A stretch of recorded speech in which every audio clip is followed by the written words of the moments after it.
Nobody ever rode into this town and looked for me. Evelyn whispered it to the wildflowers she grew, where no one could see them in the corner of the garden, behind the barn, for no reason except that they made her heart feel less empty. She heard her mother call Margaret to the porch, heard Clara laugh that pretty laugh, heard the new rancher's voice low, unhurried, the kind of voice a woman remembers. She didn't move, she never moved. She was the plain sister, the invisible one, the one men passed without pausing. Then his boots stopped at her garden gate. If this story reaches something in your heart, subscribe to our channel and stay with Evelyn until the very last word, and leave a comment telling us what city you're watching from. We want to see how far love travels. The Carter Ranch ran on Evelyn's hands.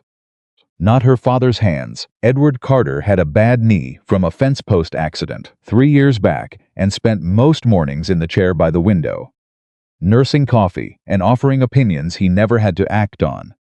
Not her mother's hands. Ruth Carter managed the household the way a general managed a campaign she expected others to fight. And certainly not the hands of Margaret or Clara, whose primary contribution to the family's daily survival was looking pretty while doing as little as possible. It was Evelyn's hands that fed the chickens before sunrise. Evelyn's hands that repaired the split rail on the east pasture fence before it let the Henderson's cattle wander in. Evelyn's hands that made the biscuits, checked the water levels, dragged the heavy supply crates from the wagon when deliveries came, and scrubbed the floors on Saturday evenings so the whole house smelled clean for Sunday. Nobody thanked her for any of it, not because they were monsters.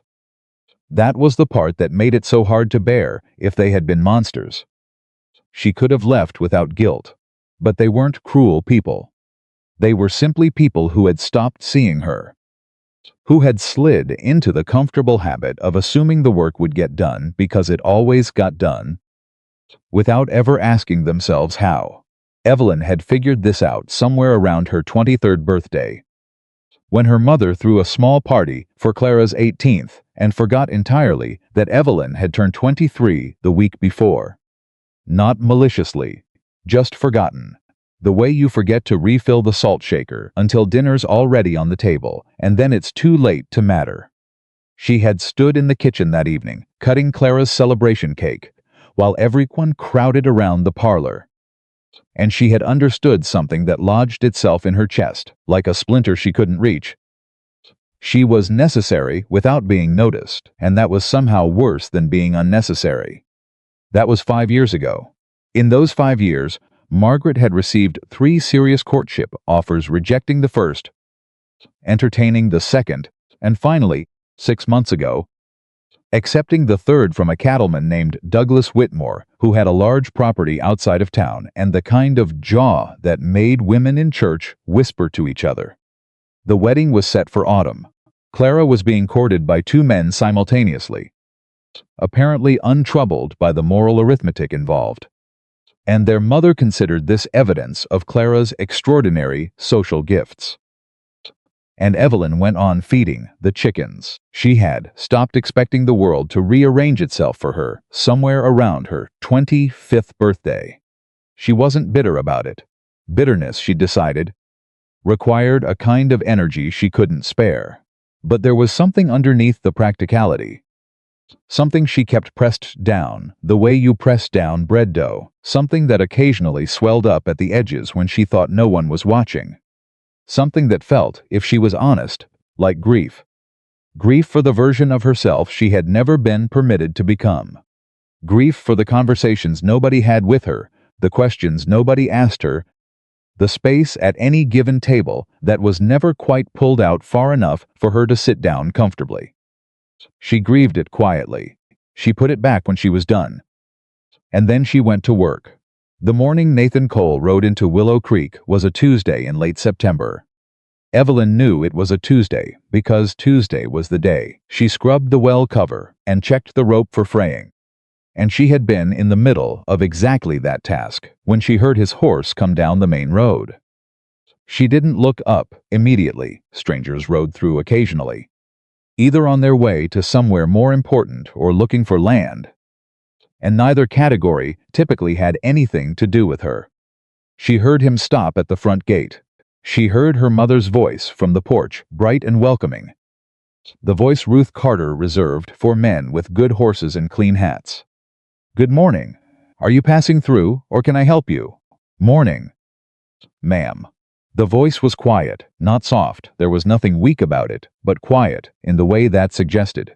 This was a man who had decided long ago that words were expensive, and he wasn't in the habit of wasting them.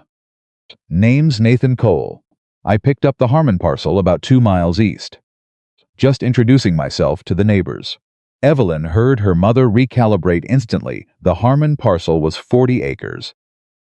Modest but workable, and a man who had purchased land rather than renting was a different category of visitor entirely. "Well, Mr. Cole, we are so pleased to meet you. I'm Ruth Carter. My husband Edward is just inside, please. Won't you come in? My daughters would love to meet you." There it was. My daughters. Evelyn went back to the well rope. She heard the footsteps on the porch. Heard her mother calling Margaret and Clara. Heard the door open, and the particular vocal register her sisters adopted. When a man was being introduced, that half-breath, half-smile sound that signaled the performance had begun. She did not go inside. There was no version of this introduction where she was the point of interest, and she had learned not to stand in rooms where she was invisible. It was easier to simply not enter them. She was halfway around to the garden side of the house, arms full of old rope to be replaced, when she heard the footsteps behind her, not from the porch, not from the front of the house, but from the side gate. Someone had come around. "Excuse me," she turned. Nathan Cole was standing at the garden gate. He was not what she had imagined. From the voice alone she had pictured someone older, more worn down, the kind of man who buys a neglected parcel because it's all he can manage. And he was worn. That was true. There were lines around his eyes that came from years of squinting into sun and wind, not from age alone. He was somewhere in his mid-30s. Broad through the shoulders, with a quality of stillness about him that she associated with men who had learned hard lessons and decided to stop learning them the expensive way. He had his hat in his hands. That was the first thing she noticed. He had taken his hat off before he spoke to her. He hadn't done it performatively. It was just a reflex. Automatic, like the habit of a man who had been raised to show that particular form of respect and had never dropped it. She waited for him to ask where her mother had gone, or where her sisters were, or whether she could bring out some water since she was already outside, and it wasn't any trouble. Instead, he said, "You must be the other Miss Carter." The way he said it, not dismissively, not apologetically, just factually, as if there was nothing wrong with being the other Miss Carter, caught her off guard. "Evelyn," she said, "Nathan Cole." He nodded toward the garden. "Are those your flowers?" She looked at the garden, then back at him. The vegetable section was larger and more organized. The beans and squash and late tomatoes, arranged with the particular efficiency of someone who thought about yield.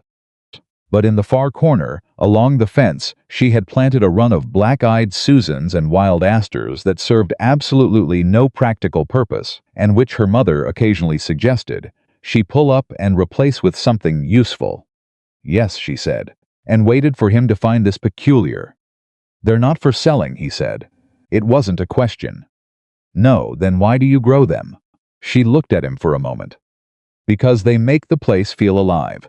He was quiet for a second. "Then that's a good reason." Her mother appeared at the side door then, visibly startled to find Nathan at the garden gate rather than in the parlor with Margaret and Clara. "Mr. Cole, I'm so sorry, I didn't realize you'd wandered off. Please come inside. The girls have lemonade." "Thank you, Mrs. Carter." He put his hat back on. "I'll come around for that lemonade another time. I wanted to ask your daughter something first." Her mother's face went through 3 expressions in rapid succession: surprise, calculation, and then the careful neutral expression of a woman reassessing a situation midstream. Nathan looked back at Evelyn. "Miss Carter, would you have supper with me tonight?" The silence that followed had texture to it. Evelyn felt her mother's stillness behind her, felt the weight of it, the particular wire quality of Ruth Carter's stillness, when something was happening that she hadn't predicted and didn't know how to manage yet. And she felt her own stillness too, her own processing silence. Because her first instinct, her first immediate, bone-deep instinct was that he had made a mistake. That he meant Margaret. That he had somehow gotten confused between the two doors. Or that her mother had said her name wrong in the introduction. Or that there was some other logical explanation for why a man was standing at a garden gate, asking her Evelyn Carter, in her work dress, with dirt on her hands and rope burns on her palms, to supper. "I think," she said carefully, "that you may have meant to ask." "I meant to ask you," he said. Not impatiently, just clearly. She looked at his face. He meant it. "I'm not dressed for. I didn't ask what you were wearing," he said. "I asked if you would come." Her mother inhaled audibly. Evelyn made herself stop looking at her mother. That was a reflex too, checking the room. Checking for approval, checking whether the space she was taking up was the right amount in the right direction. She stopped doing it. She looked at Nathan Cole, standing at her garden gate with his hat back on, and his voice perfectly calm. Asking her to supper. "All right," she said. "Yes." The sound her mother made behind her was not quite a word. It was the sound of someone swallowing a word. 7 o'clock, Nathan said. "I'll come for you." He replaced his hat fully, nodded once, and walked back around the front of the house.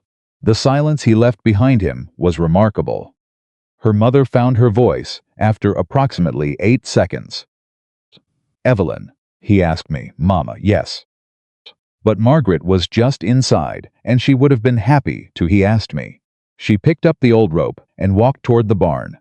And her mother stood in the doorway, long enough to work out that this particular conversation was over.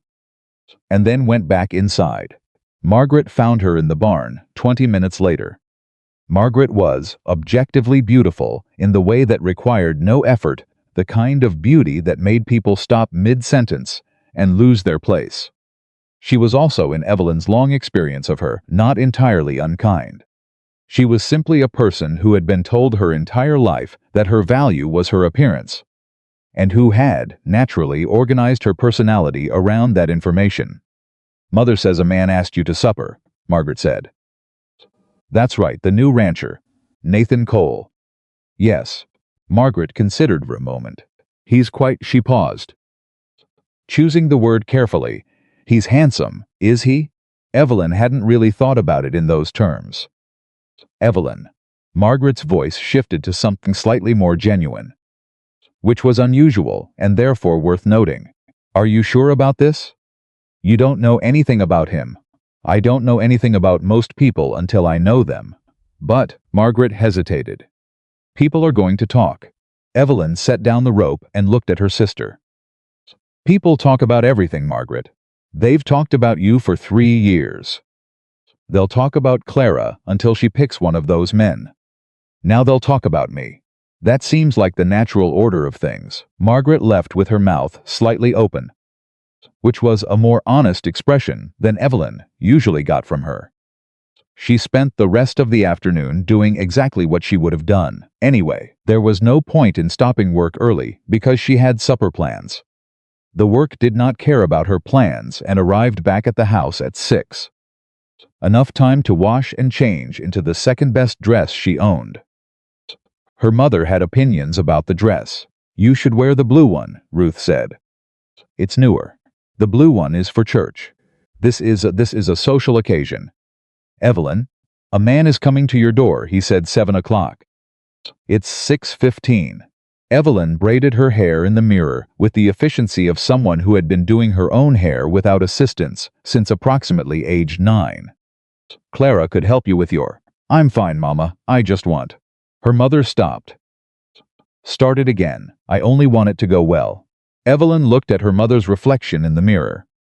There was something in her mother's face that she couldn't quite name. Not guilt. Ruth Carter didn't traffic much in guilt, but something adjacent to it. Something that looked like a woman who was suddenly aware of a habit she had formed without deciding to form it. Then let me get ready in peace, Evelyn said, and don't say a word to him when he comes to the door about Margaret or Clara or weddings or property values. Not a word. Her mother pressed her lips together. Nodded. Nathan arrived at 7 o'clock exactly.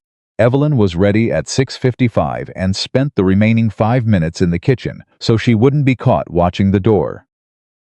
She heard her father greet him. Edward Carter had, apparently, made his way from the chair to the porch for this event, which was more movement than he typically managed before mid-morning. Mr. Cole Edward Carter. A pause, the sound of a handshake. Bought the Harmon place, I hear. That's right. Sir, good water on that parcel. Harmon let the east fencing go to pieces. Though, yes sir, I've been working on it. A pause. Then, with the particular frankness of a man who'd decided to simply say what he was thinking. She works hard, my daughter. Harder than anyone gives her credit for. Evelyn stood very still in the kitchen. I believe that, Nathan said. His voice was even. Just so you know. I appreciate it, sir. Then her father called for her, and she walked out.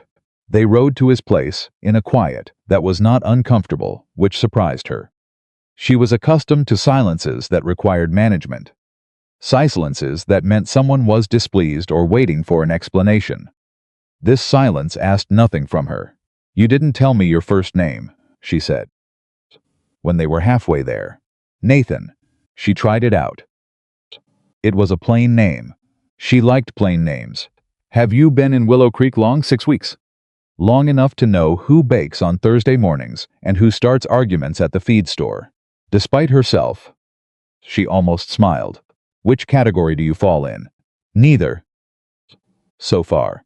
I'm working on the fence. My father mentioned the fence. Your father is right about the fence. A pause. He seems like a man who is usually right about practical things. She thought about her father in his chair by the window, nursing coffee and offering opinions he never had to act on, and thought that this was a generous interpretation. He is, she said, and let it stand at that. The cabin was small. That was the first thing she registered. Not insultingly small, not poorly made, but honest about what it was. A working man's home, built for function in the early stages of being made into something more. There were tools against one wall and a workbench with wood shavings still on it. The table had been set with obvious care, 2 plates, 2 cups, a candle that had been lit carefully enough that the wax was just beginning to melt and everything was level. He had cooked. She could smell it before she sat down, beans and cornbread and something savory she couldn't identify immediately. And when she looked at the plates, the cornbread was slightly uneven on the edges, and the beans had a particular quality of texture that told her they had been on too long. He didn't apologize. He simply said, I wanted the first meal you had here to be something I made. She looked up at him. Even though, she started, even though I'm better with fence posts than pots, he said. Yes. She took a bite of the beans. They were overcooked. She said nothing about it and ate everything on her plate. And the cornbread was better than the beans, and she said so. And he looked quietly satisfied in a way that was not vain. Halfway through the meal, he asked her about the flowers. Not the vegetables, not the ranch operations, not how the Carter family managed their property, or what the going rate was for feed corn. The flowers. She set her fork down for a moment. How did you know those were mine and not my mother's? Your mother strikes me as a practical woman, he said. And those flowers are planted where nobody on the road can see them. They're not for company. She stared at him. They're for you, he said. She looked at her plate. Yes. Why wildflowers? She thought about it. She had never been asked. And so she had never quite put it into words. Because they don't need permission, she said finally. You plant them, and they go where they want. They don't ask if there's room. A pause. I find that she stopped. Appealing, he offered. Yes, she said quietly. He was quiet for a moment. Then I hope you always have a place to grow them. She didn't say anything. She looked out the small window at the dark fields beyond his land.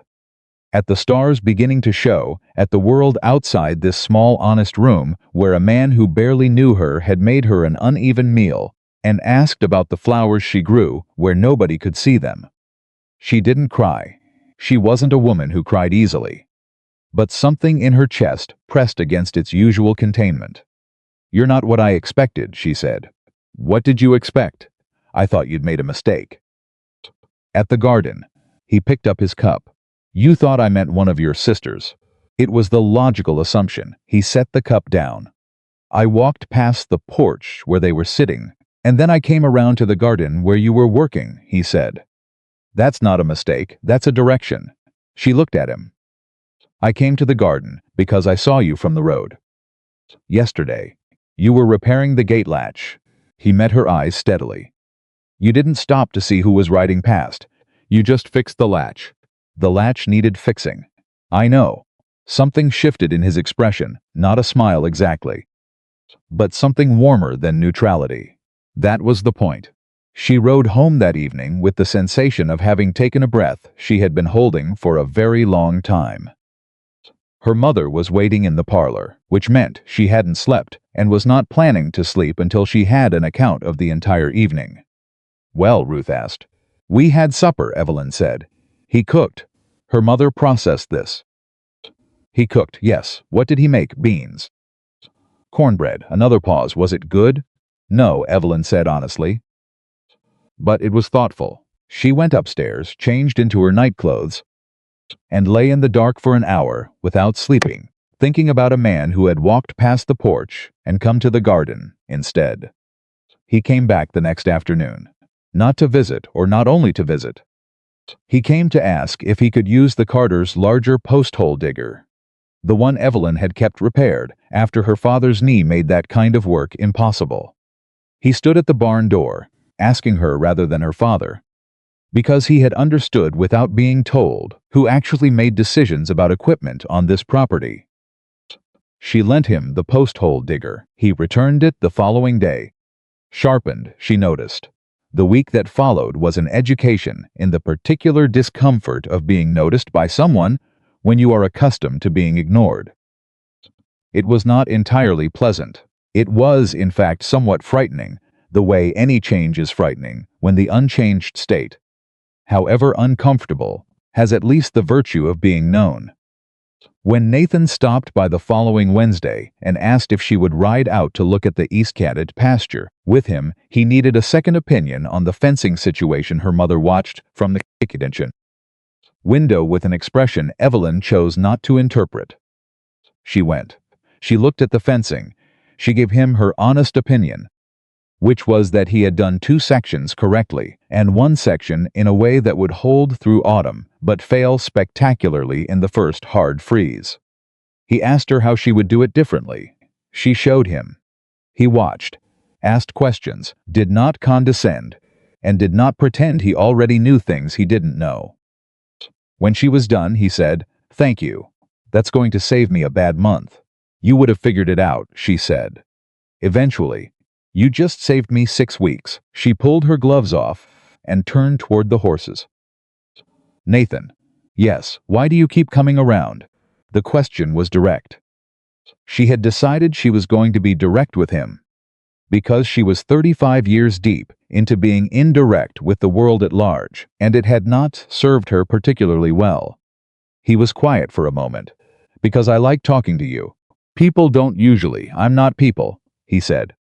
"I'm me, and I'm talking to you." She looked at him. "Is that a problem?" he asked. "No," she said. "I'm just not used to it." "Then get used to it," he said simply, and walked toward his horse. She stood in his east pasture in the afternoon light, watching him check the saddle cinch with the ease of someone doing a familiar task, and thought, get used to it. She was not sure she knew how, but she thought, for the first time in a very long time, that she might like to try.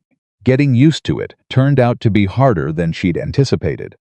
Not because Nathan gave her any reason to pull back. He didn't. He was consistent in the way that only people who have decided something can be consistent, not dramatic about it. Not demonstrative, just quietly, steadily present, in a manner that Evelyn found both comforting and deeply unsettling. He came by on Wednesdays to return whatever he'd borrowed. He stopped at the garden gate when he rode past. He asked her opinion on things, real things, practical things, not the conversational openers that people used with women when they didn't actually want the answer. He asked, and then he listened to the full answer, which was rarer than it should have been. The problem was the town. Willow Creek was not a cruel place. Evelyn had grown up there, knew most of its people by name and temperament, and the particular way each of them behaved when something caught them off guard. They were, in the main, decent people who helped each other in bad winters, and showed up at funerals, and remembered to bring food when someone was sick. But they were also people who had sorted the Carter sisters into categories years ago, and were not entirely sure what to do with information that didn't fit those categories. The first time Evelyn walked through town with Nathan not even walking together by design, she had simply come out of the dry goods store. At the same moment he was tying his horse outside, she felt the weight of it. The pause in conversations, the small recalibration that happened in people's faces when they connected what they were seeing to what they had previously understood to be true. She had been indexed under a certain heading for so long.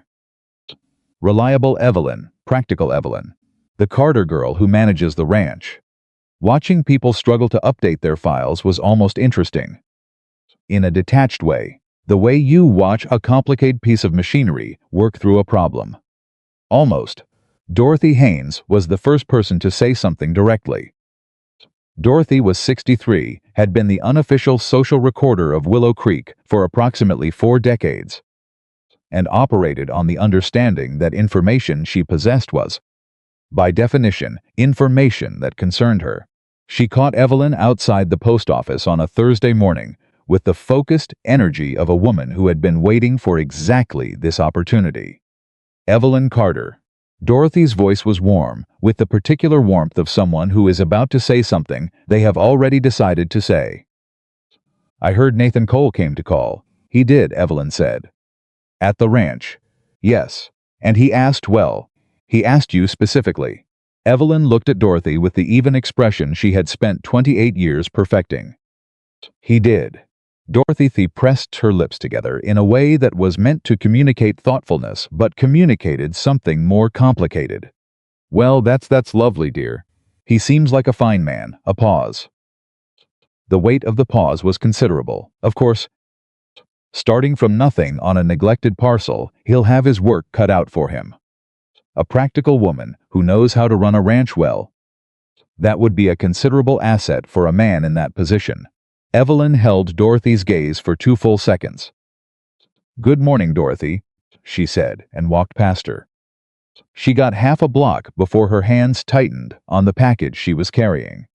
She made herself loosen them, made herself breathe at the usual pace, walk at the usual pace, maintain the expression that said everything was fine, and she was not bothered in any particular way by what had just been said.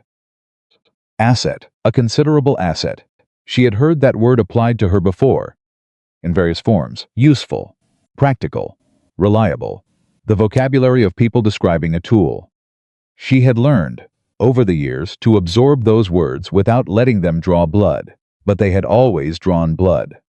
She had just learned not to let it show. She didn't tell Nathan about the Dorothy Haynes conversation. Not because she was hiding it from him, but because there was a part of her, the same part that had survived 28 years on the strength of not requiring anything, that felt it was not his problem to manage. She handled her own wounds. That was another habit she didn't quite know how to break. What she didn't anticipate was that her mother would find the conversation before she did. Ruth Carter had a social network that operated with the speed and efficiency of a telegraph line. And by Friday evening she had a full account of Dorothy's comments, several supporting observations from other townspeople, and a perspective she was determined to share. "People are talking," her mother said, at the supper table, in the tone of voice that meant she had been waiting all day to say exactly this. "People always talk," Evelyn said. "They're saying he asked you because you're useful to him." The table went quiet. Even Clara, who had been absorbed in some private calculation involving her two suitors, looked up. "Is that what they're saying?" Evelyn said. It was not a question. They're saying a man with no money and no established operation would naturally want a wife who— Mama! Evelyn set her fork down. "Did he seem to you, when he came to this house, like a man who was shopping for labor?" Her mother had the grace to hesitate. "He cooked for her," her father said from the end of the table. He said it quietly into his coffee cup, not looking up. Everyone looked at him. Edward Carter did not typically involve himself in this kind of conversation. He contributed to it occasionally from behind the newspaper, or offered a one-sentence observation and then retreated. But full-sentence engagement was unusual enough that it produced a small silence. "He cooked for her," he said again, still into his coffee cup. "Man who's shopping for a cook doesn't cook for the woman he's courting. He lets her cook for him." He set the cup down. "That's my opinion." Another silence. Ruth Carter adjusted her position in her chair in the way that indicated she was revising her argument in real time. "I'm simply saying that people's intentions are people's own business," her father said, and picked up his fork, and that was, apparently, the end of it. Evelyn looked at her father. He didn't look up, but she saw the small muscle move in his jaw, the one that told her he knew she was looking, and had said what he'd said on purpose. She thought, sometimes people surprise you. Then she went back to her supper and said nothing more about it. Nathan came on Wednesday as usual and asked if she'd help him look at the south corner of the pasture, where the drainage wasn't running right after the last rain. She went. She identified the problem, a buried rock the size of a wash basin that was redirecting the water, and they spent 2 hours digging it out together. And by the time they were done, they were both muddy to the knee, and he was laughing at something she'd said about the stubbornness of rocks in general. And she thought, this is what it feels like to be in a conversation where both people are actually present. It felt, she realized, entirely unfamiliar. And then Thursday happened. Thursday was the day her sister Clara came into the barn, where Evelyn was mending harness leather and sat down on the workbench with the expression of someone who had been carrying something heavy and had decided to set it down. "Can I ask you something?" Clara said. "You're already in here," Evelyn said. "Does he make you feel like you matter? Not like you're useful. Like you matter." Evelyn set the harness down. She looked at her sister Clara, who was pretty and charming and currently managing 2 suitors with the competence of a woman who had been told her entire life that managing men was her primary function. Clara, who Evelyn had spent years being quietly envious of, and then years feeling quietly guilty about being envious of, because she had understood eventually that Clara's position was not without its own particular trap. "Yes," she said. "That's what it feels like." Clara was quiet for a moment. "I don't know if either of mine make me feel that way," she said. Her voice was different from usual, smaller, less performed. "Robert is very attentive. Henry is very ambitious. But sometimes I think they're talking to an idea of me." "Does that make sense?" "Yes," Evelyn said. "How do you know the difference between someone who sees you and someone who only sees what you can do for them?" Evelyn picked up the harness again. Thought about the garden gate, the flowers, the uneven cornbread, the question about the wildflowers that nobody had ever asked her. "He asks about things that don't benefit him," she said. "He asks about the flowers. He doesn't need to know about the flowers. They don't help his fence line or his drainage or his crop yield. He asks because he wanted to know." Clara was quiet for a long moment. "I'm going to think about that," she said, and got up and left.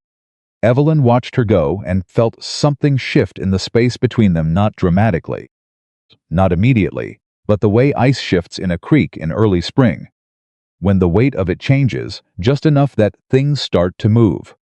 The town's whispering would have remained at the level of background noise if it hadn't been for the harvest gathering at the Caldwell farm on the last Saturday of October. The harvest gathering was the social event of the season. Everyone came. Because everyone was invited, and not coming communicated a particular kind of statement that most people in Willow Creek weren't prepared to make.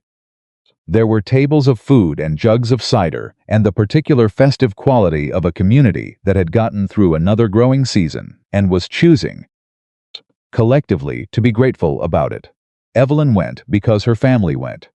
Dacian, not arrived. Nathan was already there when they arrived, standing with a group of men near the barn, who appeared to be in the middle of a genuine disagreement about spring planting rotation versus something she couldn't hear from across the yard.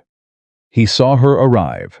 He didn't make a production of it, he didn't abandon the conversation or wave, but he met her eyes for a moment and nodded, which was its own kind of acknowledgement.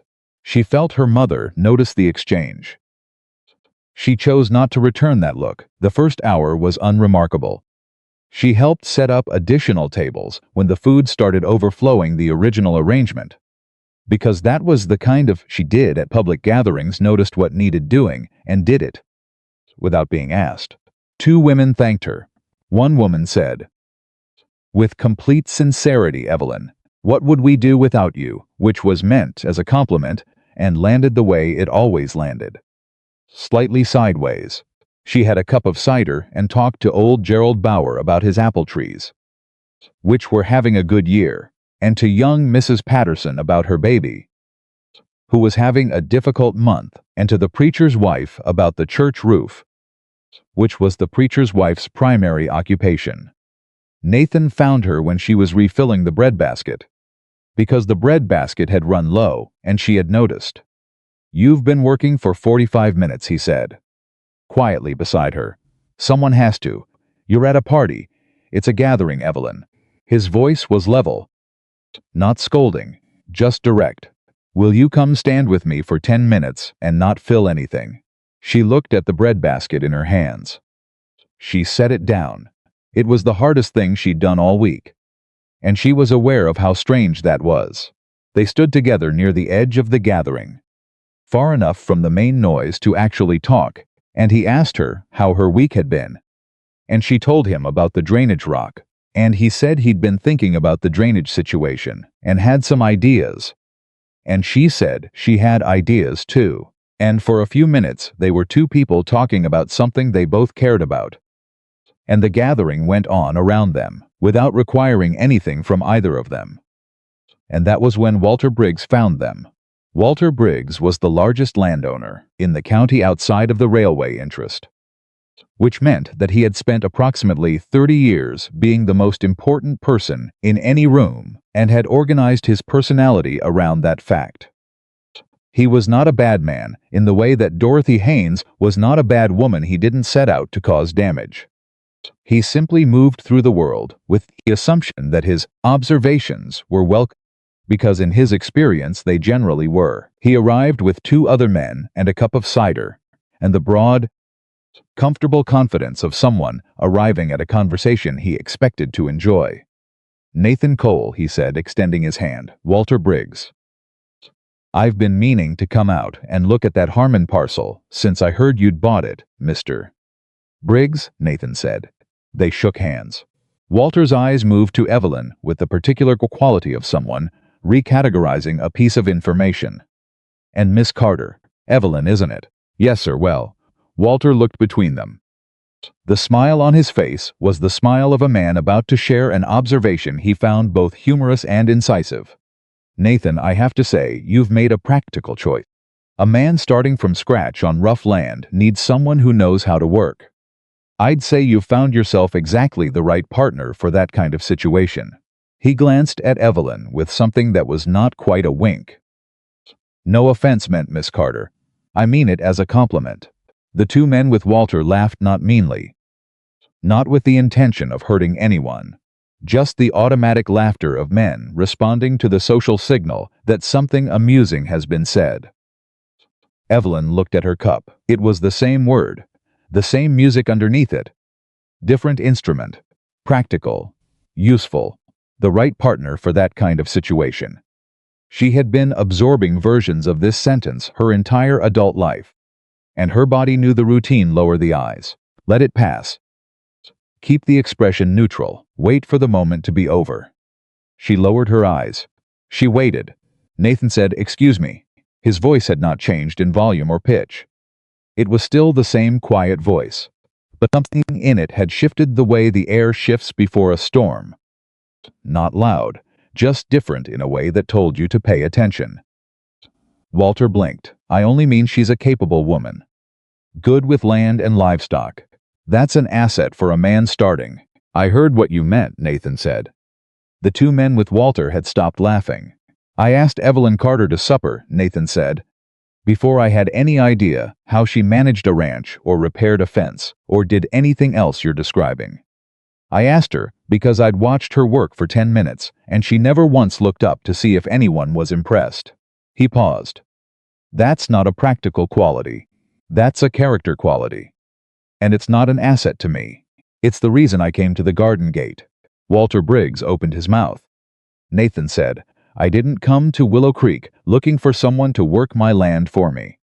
I came because I needed a place to start over. And the first person I met who made that feel possible wasn't worrying about what she looked like or who was watching. She was just doing the work for its own sake." He looked at Evelyn for a moment, not long. "Not performing it, just a beat of direct contact. I would want her company if she never touched another fence post in her life." Silence. Real silence, the gathered, weighted kind, that a crowd produces when something unexpected has happened, and everyone is waiting to find out what it means. Walter Briggs cleared his throat. The two men beside him had found interesting things to look at in the middle distance. "Well," Walter said finally. His voice had lost its comfortable certainty. I meant no disrespect, Miss Carter." "I know," Evelyn said. She said it evenly because she did know that was the part nobody ever understood. That she knew they didn't mean to cause damage. They simply didn't think about the damage. The words came out, and they didn't stop to ask where they landed. Walter moved away with his two companions, and the gathered silence fragmented back into ordinary noise. And Evelyn stood beside Nathan with her cup of cider and her heart doing something she couldn't immediately classify. "You didn't have to do that," she said. "I know. Walter Briggs runs the largest." "I know what Walter Briggs runs." Nathan looked at her. "Does it bother you that I said it?" She thought about it. "No," she said, "it bothers me that you needed to." He nodded slowly. "Yeah," he said. "That part bothers me too." They stood together in the aftermath of it. And the party went on around them, and 3 different people came over in the next 20 minutes to talk to Nathan about land and planting and the Harmon parcel's water rights. And each time he answered whatever was asked and then came back to where she was standing, as if her position in the room was a thing he was tracking. She noticed. She noticed the way she had been trained not to notice things that were done for her, the way a woman who has spent years not receiving anything particular learns to discount evidence that she might be receiving something now. Her brain kept trying to file Nathan Cole under the category of temporary exception, the kind of thing that would reveal its explanation eventually. She was getting very tired of her own skepticism. Her mother found her before they left. Ruth pulled her aside near the side table with the characteristic grip of a woman who had something to communicate and a limited window in which to do it. "People are talking about what Nathan said to Walter Briggs," Ruth said. "Lo, I imagine they are. He embarrassed Walter." "Walter embarrassed himself," Evelyn said. "Nathan just declined to agree with him." Her mother studied her. Something moved in her face, not the calculating expression, not the managing expression, but something older and less organized than either of those. "You're different," Ruth said. Evelyn looked at her mother. "When you came in tonight, you stood differently. I stood the same, you didn't." Her mother paused. "You looked like a woman who has somewhere to be, a beat." "It suits you." She said it, the way someone says something they've just discovered is true, without having intended to discover it. The way recognition sounds when it arrives late and without preparation. Evelyn didn't say anything. She looked at her mother, at the woman who had praised her sister's dresses and her own practicality. who had measured her daughters in different currencies for 20 years without meaning to, and felt something complicated move through her. Not quite forgiveness, not quite anger, something that might eventually become one or the other, but wasn't finished yet. "Good night, Mama," she said. She found Nathan near the horses. They rode the first quarter mile without speaking, and it was the same silence as before, the asking nothing silence, the one she was beginning to recognize as particular to him. "Nathan, yes. What you said to Walter." She stopped. "Started differently. Has anyone ever said anything like that about me before?" Those kinds of words. He was quiet for a moment. She could hear the rhythm of the horses' steps on the road. "I don't know what anyone else has said," he said. "I can only tell you what I see." "And what do you see?" Another pause. Not evasive, considering. "A woman who takes up exactly the space she needs, and not 1 inch more," he said. "And who has spent a long time being told that's the right amount." The road went on ahead of them. "It's not," he said, "the right amount." She sat with that for the rest of the ride, not saying anything. Not needing to say anything, just carrying those words the way you carry something you're not sure yet what to do with, but aren't ready to put down. When he left her at the gate, he didn't ask when he would see her next. He simply said goodnight and rode back toward his land. And she stood at the gate for a minute after the sound of his horse faded. She became aware, standing there in the October night, that something was happening that she was not entirely in control of. That a door she had decided was closed was apparently not as closed as she had thought. That the habit of not needing anything was, in fact, just a habit, not a permanent condition, not an immovable part of her character, but a behavior she had learned because learning it was safer than the alternative. And the alternative, the thing on the other side of the not needing, was terrifying. Not because it was bad, because it meant she could be hurt. She had not been in a position to be genuinely hurt by someone's absence for a very long time, because she had not permitted anyone to become necessary. She had loved her family in the way you love things you are responsible for, with duty woven through the tenderness, with the particular distance of the person who is always doing the caring rather than receiving it. That was a kind of safety, not a comfortable safety, not a happy safety, but a safe one. Nathan Cole was dismantling it with an efficiency that she found both admirable and alarming. She went inside. Her father was still up, which was unusual enough that she stopped in the doorway of the parlor. He looked up from the newspaper. "Good gathering," he said. "It was all right," he nodded, looked back at the paper. Then, without looking up, "He's a decent man, I think so. I'm not usually wrong about that." A pause. "I've been wrong about other things, but not that." She stood in the doorway. Her father had not been a man who said much about the things he noticed. He had always been present in the peripheral way of a man who is absorbing everything and reporting back very little. She had spent years not knowing what he actually thought about her, about the way the household ran, about the invisible weight she carried daily. "Papa," she said. He looked up. "Do you know that I haven't had a Saturday to myself in 4 years?" He looked at her for a long moment. The newspaper sat flat in his lap, unattended. "No," he said. "I didn't know that. I'm not saying it." She stopped. "I'm saying it so you know." He was quiet. She watched something move through him that she had no name for, not guilt, exactly, but something neighboring it. Something that looked like a man measuring a distance and finding it larger than he'd assumed. "I'll know it from here on," he said. She nodded once. "Good night, Papa." She climbed the stairs to her room and lay down without lighting the lamp, and listened to the night quiet of the house she had maintained for years, and thought about standing at a party without filling the breadbasket, and how Nathan Cole had noticed the moment she arrived and tracked her position in a room full of people without making a performance of it.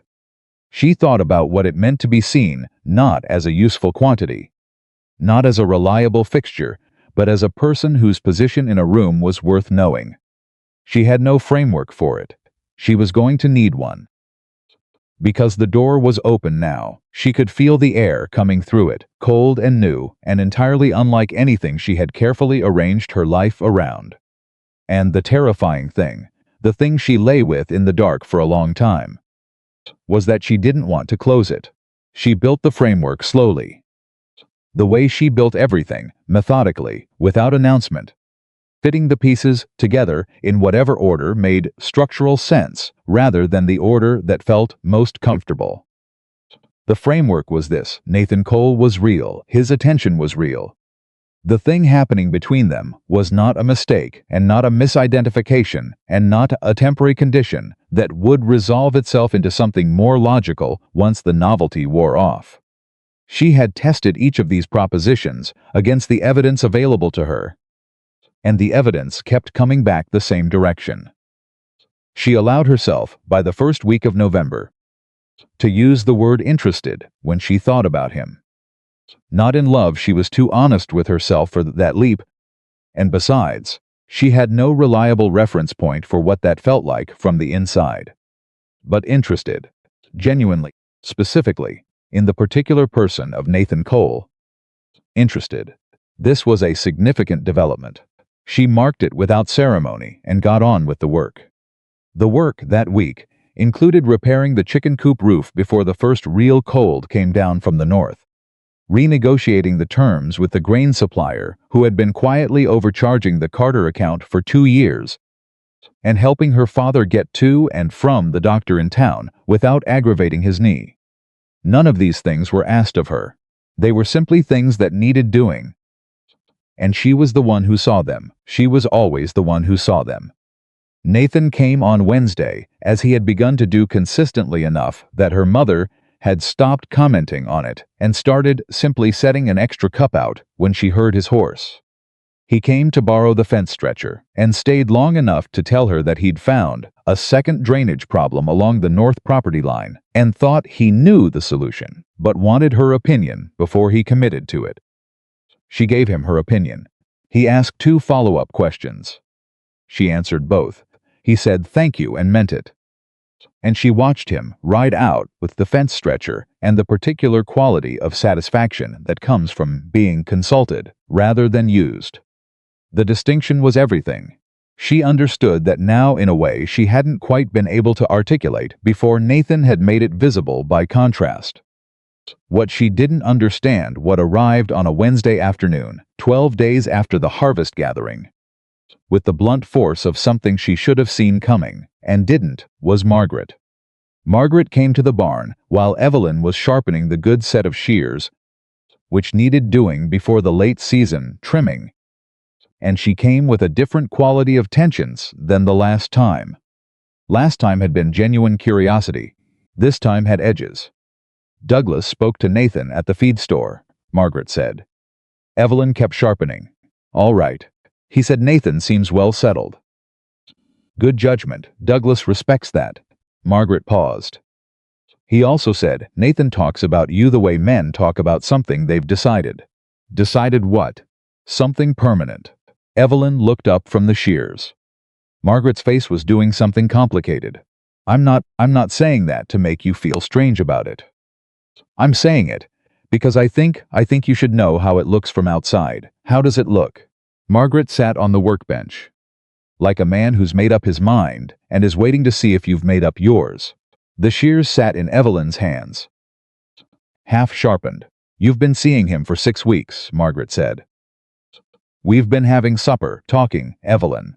Margaret looked at her directly, which was unusual enough to be notable. You know the difference. You've always known the difference between polite company and something real. You've been identifying it in other people your entire life. Don't pretend you can't see it when it's aimed at you. Evelyn set the shears down. I'm afraid, she said. It came out before she made a decision to say it. I don't know how to want things for myself. I've been wanting things for everybody else for so long that I'm not sure I remember how the other version works. Margaret was quiet for a moment. Then she said, That's the saddest thing you've ever said to me. It's not sad. It's just true. Both can be true at once. Margaret stood up. He sharpened the post hole digger when he returned it. He didn't have to do that. She moved toward the barn door.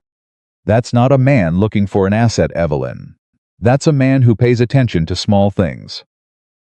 Pay attention back. She left, and Evelyn stood in the barn with the half-sharpened shears and let her sister's words settle the way.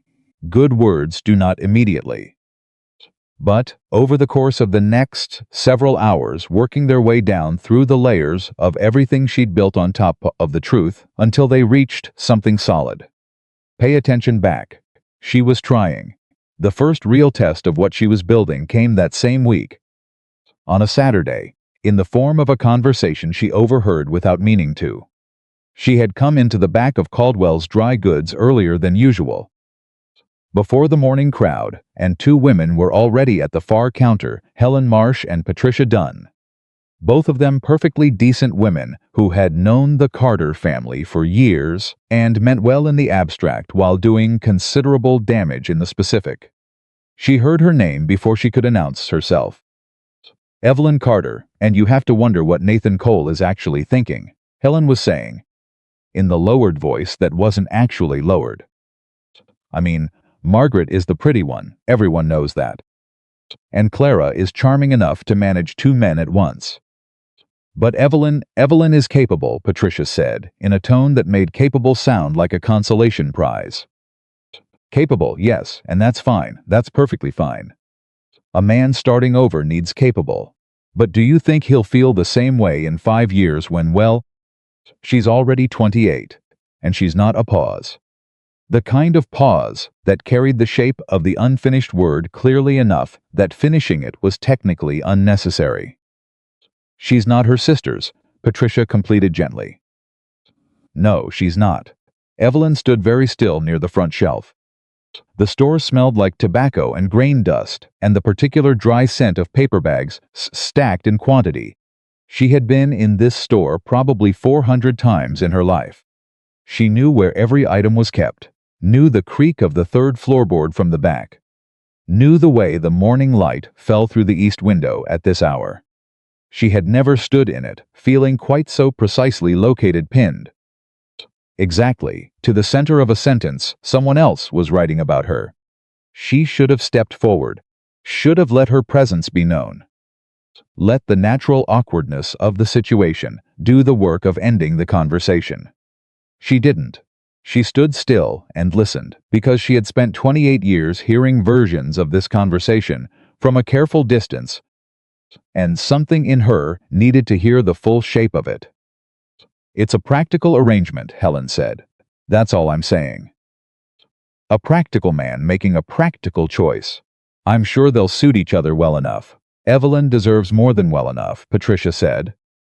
And Evelyn almost felt grateful for it until Patricia added, but I suppose at her age and in her position, well enough is better than nothing, Helen finished.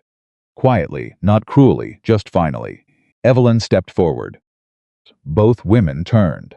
The color that went into Helen Marsh's face was considerable. Good morning, Evelyn said. Her voice was even. She walked to the counter, placed her order with the storekeeper, who had apparently heard everything, and was doing a very committed impression of a man who had heard nothing, and waited for her items with her hands still on the counter. Helen and Patricia left with a great deal of unnecessary noise about having somewhere to be. She carried her supplies back to the wagon. She sat in the wagon for 60 seconds before she started the horse. 60 seconds was what she permitted herself. Not for crying, she wasn't going to cry. Not here. Not for this. But 60 seconds to let the weight of it arrive fully. Because denying the weight of it was what had made her silent for 28 years. And she was trying in her slow, deliberate way to be done with silence. At her age and in her position, better than nothing. She drove home. She put the supplies away. She finished sharpening the shears. She made dinner and served it and washed up afterward. And she did all of this, with her hands going through the motions, while her mind worked at the problem the way it worked at drainage, issues, and fence repairs slowly, thoroughly, from multiple angles, looking for the structural point where the whole thing either held or failed. The structural point she found by Tuesday evening. Was this, They were not wrong about the facts. She was 28. She was not her sisters. She was capable in ways that were useful to a man starting over on difficult land. Those were facts. What they were wrong about was what those facts meant. They had assembled the correct pieces and reached the wrong conclusion, because the model they were working from had no category for a man who came to the garden gate rather than the porch, or who cooked a bad meal to say that the meal wasn't the point, or who tracked a woman's position in a crowded room the way you track something you are aware of continuously, even when it's not requiring your active attention. They didn't have a category for Nathan Cole, and because they didn't, they had filed him under practical arrangement and moved on. She understood this. She was not angry about it, but she was not going to let their filing system determine what was true. She was still working her way toward that skinned conclusion on Wednesday morning when Nathan arrived and found her not at the barn or the garden or the well, but sitting on the front porch steps with a cup of coffee, which was not something she did. She did not sit on the front porch steps in the morning. She worked in the morning. He stopped his horse at the gate and looked at her for a moment. "You all right?" he said. "I heard something at the dry goods store on Saturday," she said. "I've been thinking about it since." He dismounted, tied the horse, came through the gate, and sat down on the step below her without being invited, because apparently he had decided that this conversation required proximity and was not going to conduct it from the front yard. "What did you hear?" he said. She told him. Not edited, not softened, the whole of it. Helen Marsh and Patricia Dunn, and practical arrangement, and better than nothing, and at her age, and in her position. All of it said, in the same even voice she used for drainage problems. He listened without interrupting. When she finished, he was quiet for a moment. "Does it change anything?" he said. "What they said?" "I don't know," she said honestly. "That's what I've been thinking about. What's the part you can't get past?" She thought about it. "That they might be right about the reason," she said. "Not the assessment. I know I'm not Margaret. I've known that my entire life. I'm not bothered by it. But the reason," she looked at him. "How do I know that you're not, that what you're doing isn't is practical?" he said. "Yes." He was quiet for long enough that she had time to regret asking. Then he said, "Ask me something." "What?" "Anything. Something that would only matter if this were real. Ask me and see if I know the answer." She looked at him. "What is the name of the book on the shelf in the Carter parlor that you've clearly read more than once because the spine is soft in a way the others aren't?" he said, before she could formulate the question. "It's a collection of poems. American poets, mostly. There's a blue ribbon marking a page about 2/3 of the way through." She stared at him. "I saw it when I came in to meet your father," he said. "I noticed because it's the only book on that shelf that's been read for pleasure rather than information. And because the ribbon is the same blue as your work dress." He met her eyes. "That is not the observation of a man calculating an arrangement." She couldn't say anything for a moment. "The page with the ribbon," she said. "I don't know which poem." "I didn't look. It's Whitman," she said. "There's a line. 'I am large, I contain multitudes.'" She paused. "I put the ribbon there when I was 17. I've moved it twice since, but always put it back." He looked at her steadily. "That doesn't surprise me." "Why? Because you are large," he said. "And you've spent a long time in a room that kept telling you the opposite." She pressed her lips together. Looked at the road instead of at him, because looking at him while he said things like that required a composure she wasn't certain she had available. "Nathan," she said, "yes, I'm not good at this. At receiving things. I don't have a lot of practice. I know I might do it badly." "You won't," he said. "But even if you did, I'd rather have you doing it badly than not at all." She looked back at him. He was sitting on the step below her, elbows on his knees, looking out at the road with the patient quality of a man who had decided to stay and was not particularly anxious about how long that took. "All right," she said. "All right what?" "All right. I'll stop looking for the logical explanation. She stopped. "I'll accept that this is what it is." He turned to look at her. Something in his face shifted, not dramatically, not a performance, just the small, genuine adjustment of a man whose tension has released, because something he was waiting for has arrived. "Good," he said. Then Margaret opened the front door and said, with the particular brightness of someone who has been listening from the hallway and has decided to intervene, "Nathan, Mama's made coffee if you want some," and the moment dissolved into the ordinary Saturday morning of the Carter household. Which was fine, Evelyn decided. Some moments didn't need to be prolonged. They just needed to be completed. November moved forward with the relentless momentum of a season that doesn't care about anyone's personal developments. And with it came the particular intimacy of two people who are past the point of performance and into the territory of actual knowledge.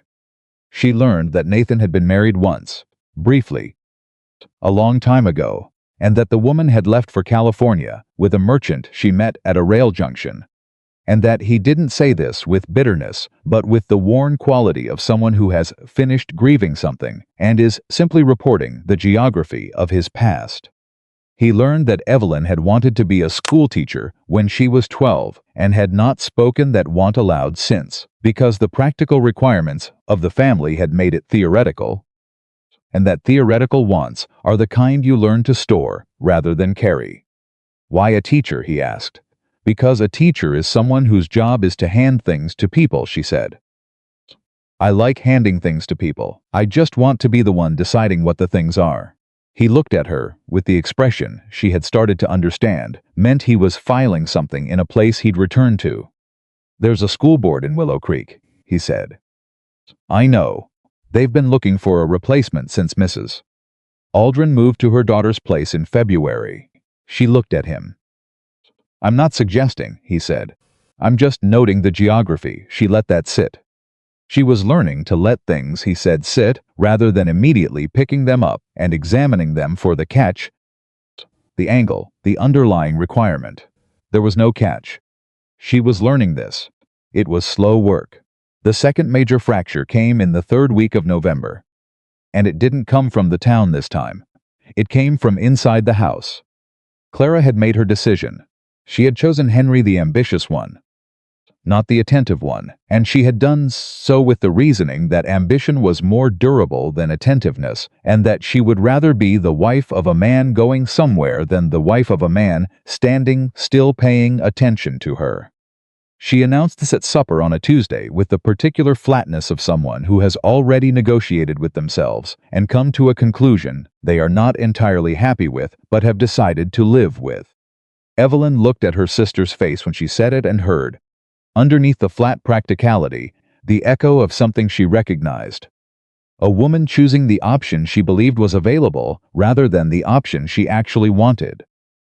Because wanting the actual thing felt too dangerous. "Is that what you want?" Evelyn said. Clara looked at her. "It's a good match. That's not what I asked." Her mother said, "Evelyn, is Henry a man who asks about your flowers?" "Clara?" The table went completely still. Clara's expression moved through several things, quickly surprise. Then something raw. Then the careful repositioning of a woman whose interior landscape has been correctly identified and who isn't sure whether to be grateful or defensive. "No," Clara said finally, "he doesn't." "Then maybe the question is whether that matters to you." "It matters," Clara said, in a very small voice.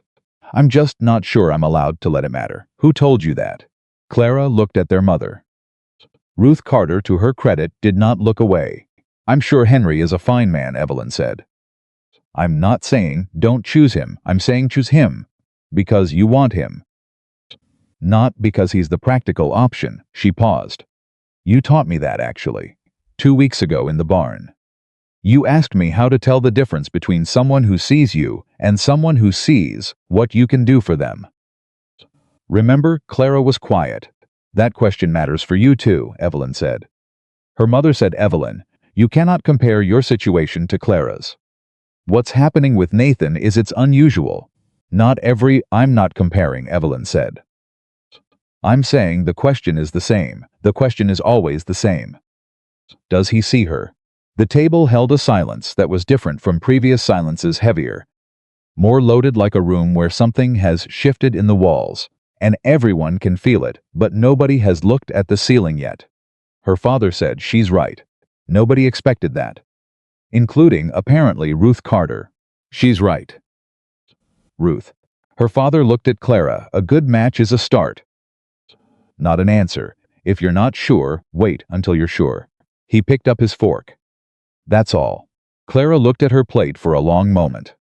Then she looked at Evelyn, with an expression that Evelyn had never received from her sister before, something that was not quite admiration, because it was too complicated for a single word, but that contained within it a recognition that felt, after 28 years, like something close to being seen by her own family. "I'll think about it," Clara said. Evelyn nodded and went back to her food. And the supper continued, and outside the wind had started to come down from the north in a way that promised the first real freeze of the season. But the third fracture, the one that would require everything she had learned since the garden gate, came the following Sunday. And it didn't arrive quietly. It arrived with Walter Briggs, and with two of the older ranch women who considered themselves the moral backbone of Willow Creek's social order, and with the particular gathering energy of people who have talked among themselves long enough to feel that a collective opinion requires a public expression. The church social after Sunday service was the mechanism. Evelyn had been talking to Nathan near the side door about something completely unrelated to any of this. She had been telling him about a property boundary question her father wanted to resolve before winter. And Nathan had a thought about who to speak to when Dorothy Haynes arrived, followed by Walter Briggs, followed by two women Evelyn knew well enough to name and not well enough to call friends. Dorothy led. "Miss Carter," she said, and then, in the tone of someone making an announcement that she believes the audience needs, "We only want what's best for you, dear, and for the town." She looked at Nathan. "Mr. Cole, you seem like a reasonable man, and nobody is saying otherwise. But it's a kindness to say plainly what people are thinking, rather than let misunderstandings go on." Nathan said nothing. He waited. "People are concerned," Dorothy continued. "A man in your position, starting fresh, taking up with a woman who has obligations to her family, to the ranch. People are wondering whether this is fair, whether Miss Carter is being well, whether she understands what's being asked of her." Evelyn opened her mouth, but Dorothy kept going. "A woman her age, with her responsibilities, sometimes a charming attention from a new man feels like more than it is. And we'd hate to see her give up her security for something that—" "Stop," Evelyn said. Dorothy stopped. Not because the word was loud. It wasn't loud at all.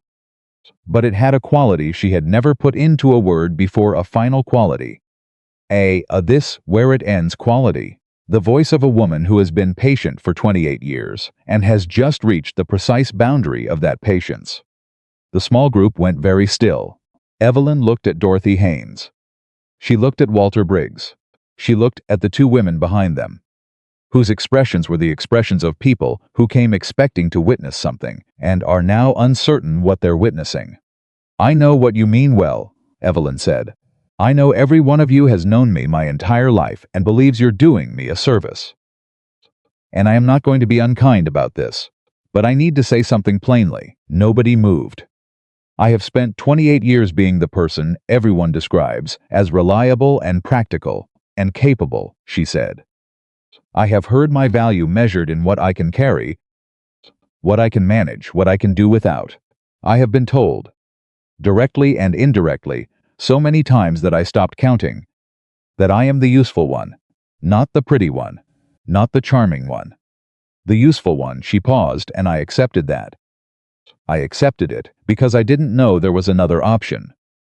Because nobody ever stood in front of me and said, "Evelyn Carter, the way you see things and the way you love the work you choose and the way you grow flowers in a place where no one can see them, that is not a consolation prize. That is not the version of yourself that remains after the good qualities are assigned to your sisters. That is you." Her voice held. She had not expected it to hold, and it did. "Nathan Cole came to a garden gate," she said. "Not the porch. Not the parlor. The garden, while I was working, with dirt on my hands and nothing arranged for company. And he asked if I would have supper with him, and when I said I wasn't dressed, he said he didn't ask what I was wearing. She looked at Dorothy directly. I did not misunderstand that. I understood it exactly. Dorothy Haynes' mouth had opened slightly. Walter Briggs had taken 2 inches of distance from where he'd started. I am not giving up my security. I am, for the first time in my life, taking it. Because security is not the same thing as usefulness. Security is knowing that the space you take up in this world is yours by right, not by permission. She took one slow breath, and I would appreciate it very much if this town could find it in itself to let me have that. Without the management. The silence that followed was the longest she had ever stood inside. Nathan stood beside her. He said nothing. He didn't reach for her hand or put a hand on her shoulder or make any physical gesture that would have made this his moment rather than hers. He just stood there, close enough that she could feel his stillness beside her like a solid thing. A fixed point. Dorothy Haynes said very quietly, yes. Of course, Evelyn, you're right. And that somehow was the most surprising thing that had happened all year. Walter Briggs cleared his throat, said something about needing to speak to the preacher. Left. The 2 women behind Dorothy exchanged a look that contained an entire conversation. And then they too rearranged themselves into somewhere else. Dorothy stayed for one more moment. Her face had a quality that Evelyn had never seen on it before, the face of a woman meeting someone she realizes she has previously failed to see. You've grown into yourself, Evelyn, Dorothy said. I mean that kindly. I know you do, Evelyn said. Dorothy left. The churchyard resumed its ordinary Sunday sounds, children running, conversations resuming, horses shifting weight against their ties. Nathan said, beside her, in a voice low enough that only she could hear it. You didn't need me to say a word. No, she said. How does that feel? She thought about it for a moment. The air was cold and clear, the kind of November air that felt like it had weight to it. Like you could hold a handful of it and feel it. Like I remembered something I used to know, she said. He looked at her. I was never going to be the pretty one, she said. I knew that by the time I was 12, I made my peace with it. She looked at him. But I should have known a long time ago that practical wasn't the only other option. You know it now, he said. Yes, she said, I do. They walked back toward the others. And the Sunday social went on around them, and Evelyn Carter moved through it with something she had not brought to a churchyard before, not the invisibility of usefulness. Not the practiced quiet of a woman making herself small enough not to take up the wrong room. Something that had no name for it yet, but that felt, in its weight and its warmth, something very close to belonging. The word belonging sat with her for 3 days before she trusted it. That was how she operated. She didn't name things until she was certain the name was accurate. Because she had learned early that naming something incorrectly was worse than leaving it unnamed. A mislabeled jar in the pantry could ruin a meal. A mislabeled feeling could ruin considerably more. But by Wednesday, she had tested it from enough angles that she was satisfied. Belonging, that was the word. Not the belonging of someone who has been assigned a function and is therefore necessary. The other kind. The kind that doesn't require a justification. She was thinking about this on Wednesday morning when Nathan arrived, and she noticed for the first time that she had been listening for his horse before she heard it. Not consciously, but she had been oriented toward the road in a way that had nothing to do with checking on the chickens. She filed that away and went to the gate to meet him. He looked different this morning. Not worse, but there was something in his face that had a different quality of weight than usual. Less settled, the expression of a man who has been thinking hard about something and has not entirely resolved it. Walk with me, he said after he'd tied the horse.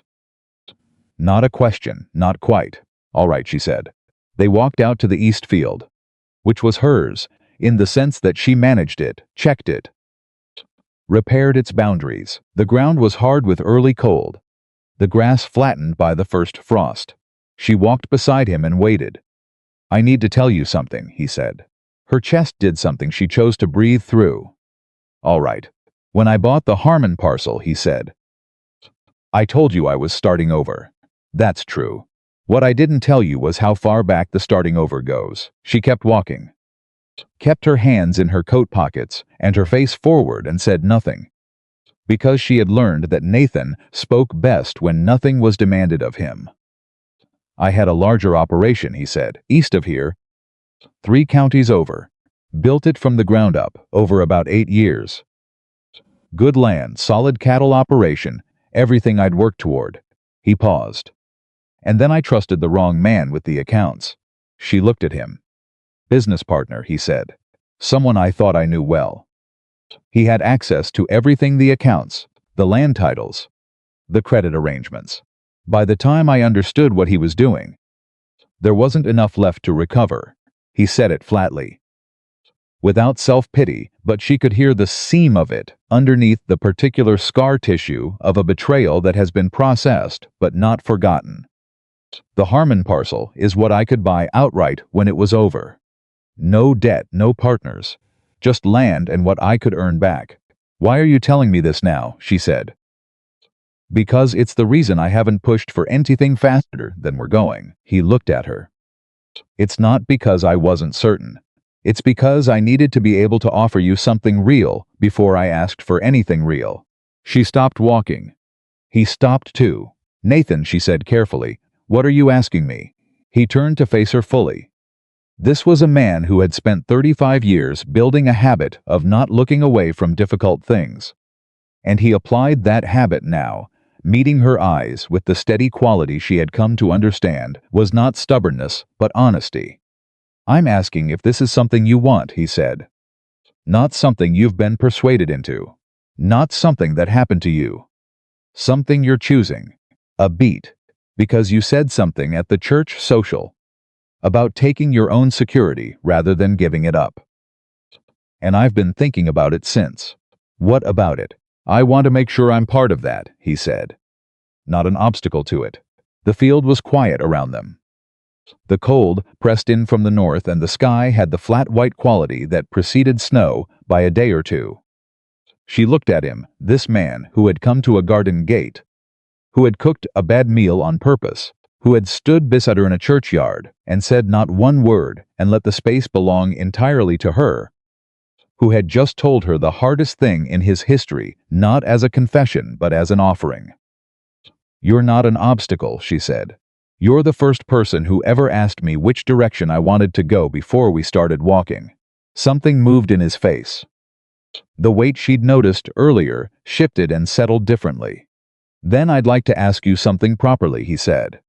"You already are," she said. "No," he looked at her. "I'd like to ask you to marry me." The east field held its silence around them.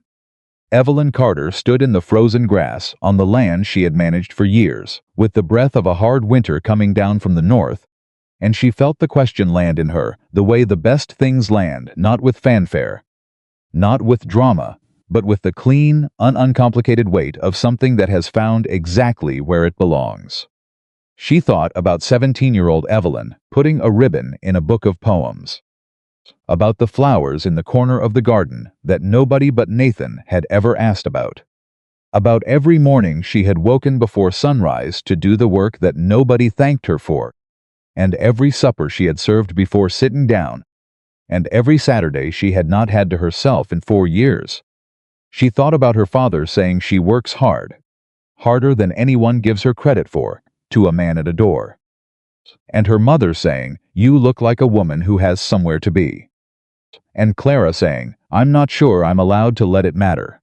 And she thought about standing in a churchyard and saying, "Security is knowing that the space you take up in this world is yours by right, not by permission."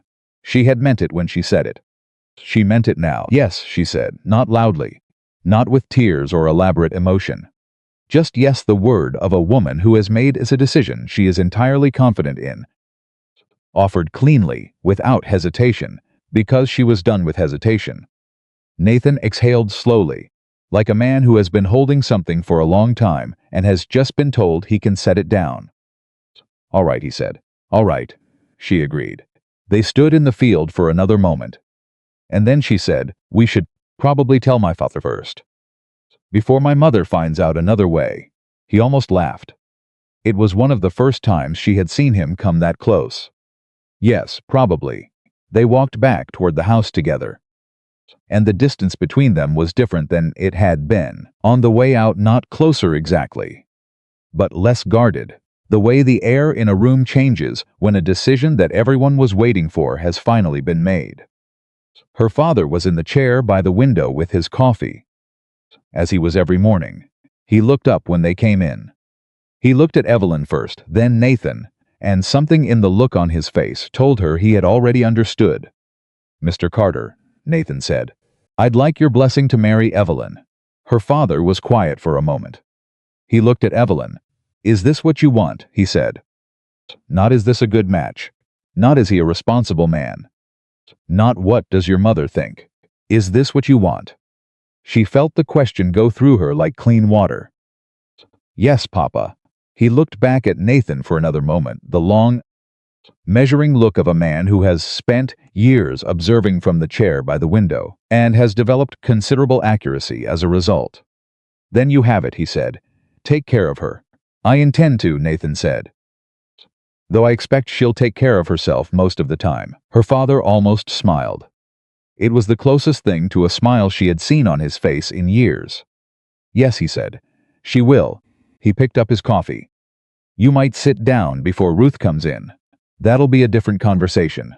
It was. In fact, a different conversation.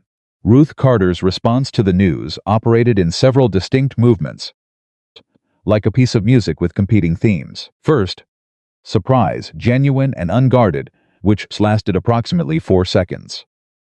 Second, the rapid calculation of a practical woman assessing the situation for its variables.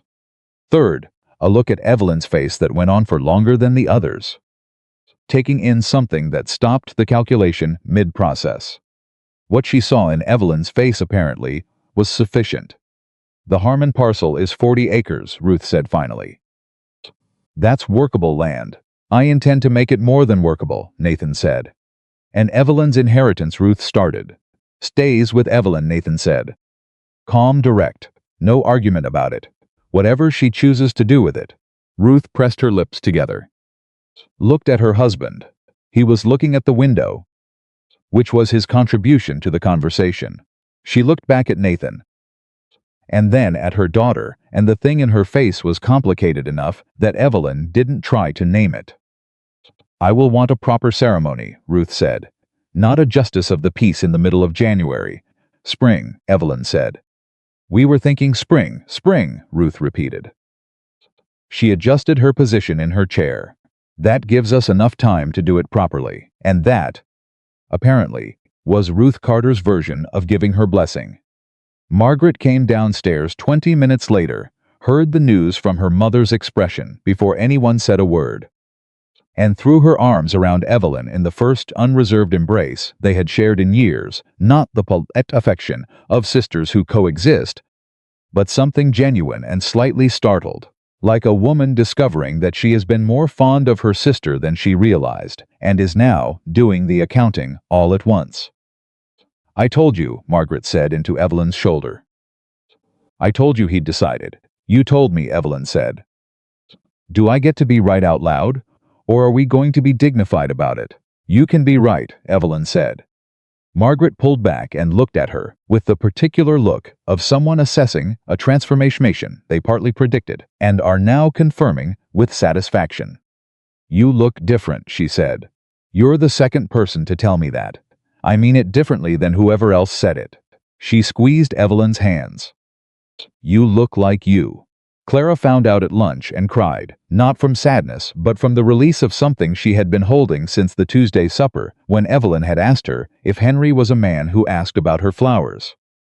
She sat at the table with tears on her face, and the most honest expression Evelyn had seen from her in years. I told Henry I needed more time, Clara said. What did he say? Evelyn said. He said he didn't have time to wait. Clara wiped her face with her napkin. I think that's my answer. Evelyn looked at her sister. I'm sorry. Don't be. Clara sniffled once, composing herself with the efficiency of a woman who has made a decision and is moving forward. I'd rather know now than in 5 years when I'm too tired to do anything about it. What will you do? Clara straightened her spine. I'm going to speak to Mrs. Aldrin about what she needed to do to get her teaching post, she said. She's in town visiting her daughter through December. I thought if you didn't want the school board position, I have a ranch to help build, Evelyn said. You should go talk to Mrs. Aldrin.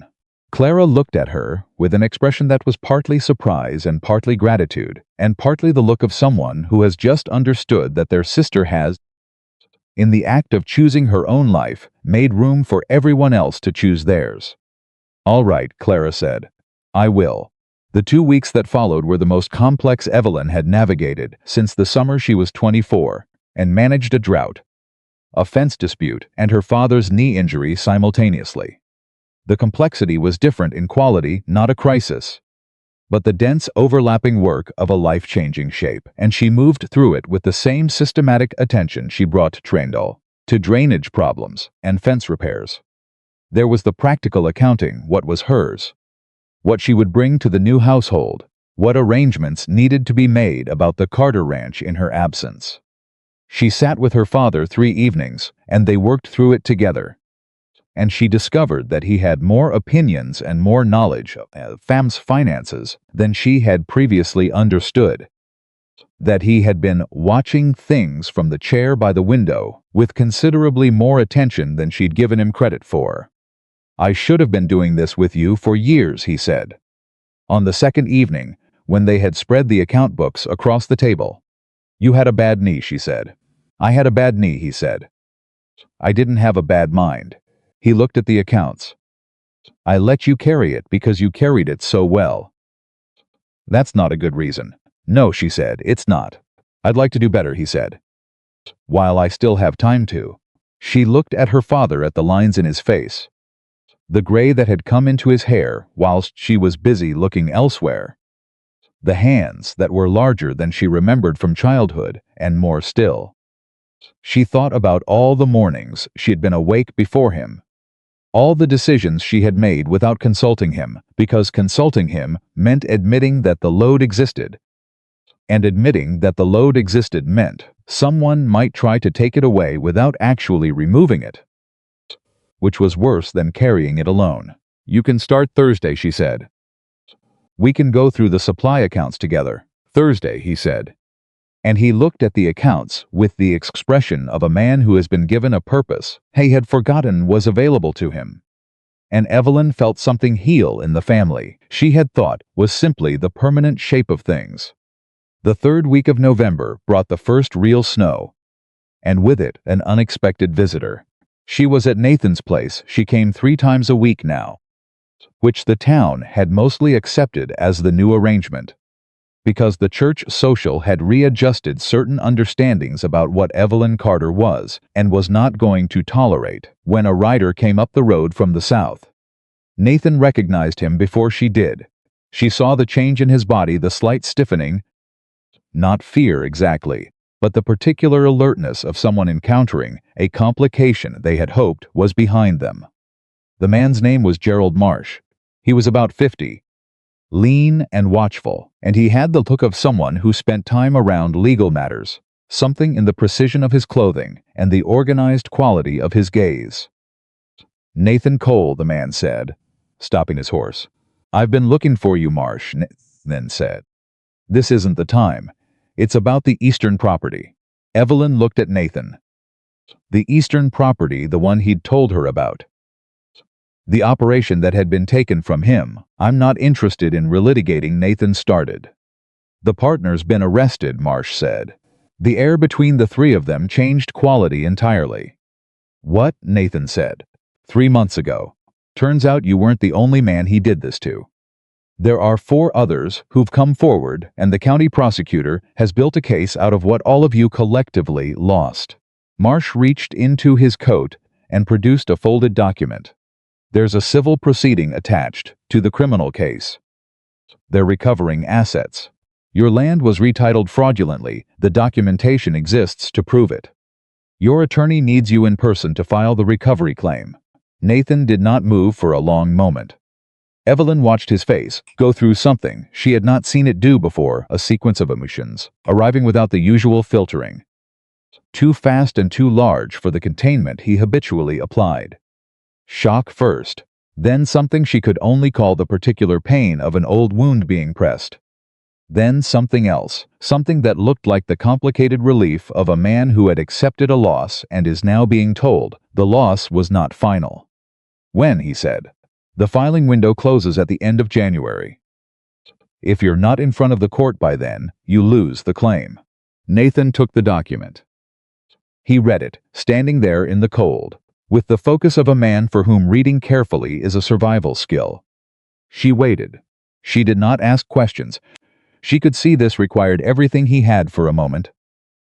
And she had learned, was learning, the way you learn a new skill. Imperfectly, and with intention that sometimes the most useful thing was to be a steady presence rather than an active one. When he lowered the document, his face had settled back into its usual quality. But something behind the eyes was different. "You'll have to file yourself," Marsh said. "In person. In Carlisle County. How long would it take? If everything moves as expected, 4 weeks." Nathan looked at Evelyn. She said, "That's your land. The Harmon parcel is my land now." "The Harmon parcel is 40 acres, she said. "What you built was 8 years. He looked at her for a long moment.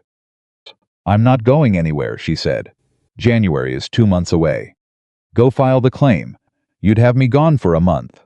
I've managed this family's ranch for 4 years without a second person," she said. "I can manage 2 months." She looked at him steadily. "Nathan, that man took something from you. The law is giving you a chance to take it back. Don't stand here looking at me when you should be deciding to go." Marsh had the tact to look at his horse.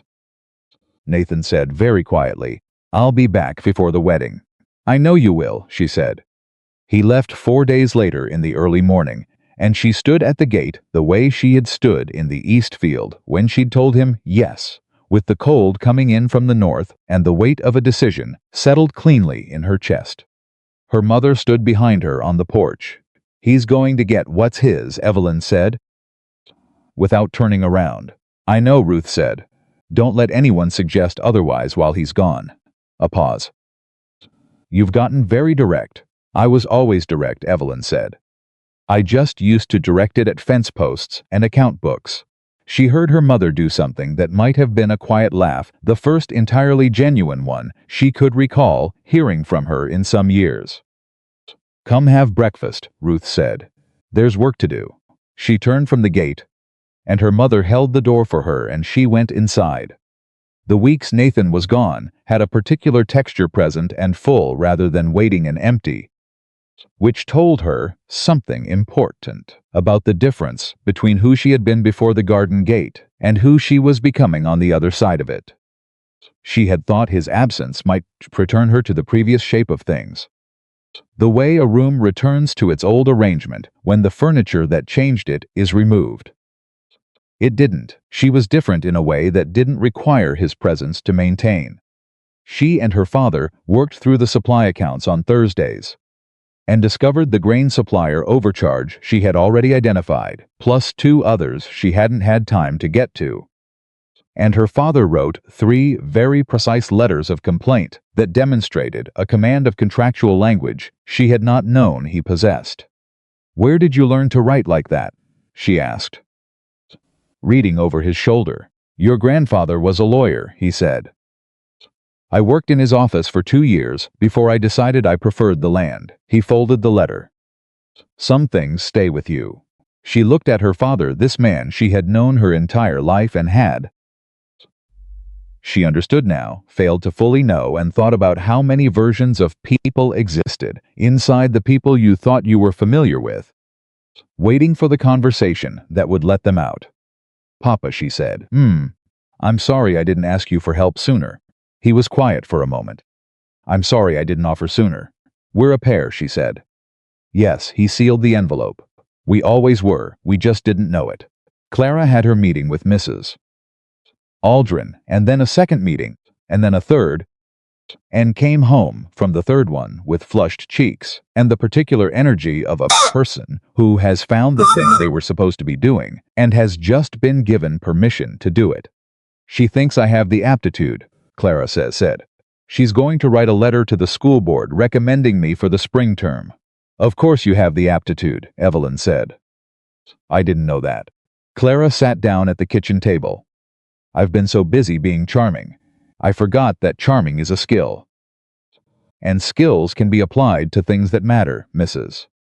Patterson's children could use a teacher who actually wants to be there, Evelyn said. The last two were counting the days. I know. Clara looked at her. Thank you for asking me about the flowers. Thank Nathan.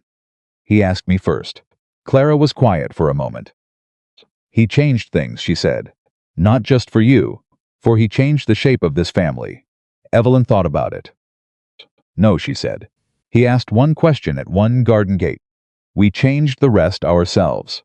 Margaret's wedding to Douglas Whitmore was set for December, and it brought with it the particular organized chaos of a social event that Ruth Carter had been mentally planning since approximately Margaret's 14th birthday.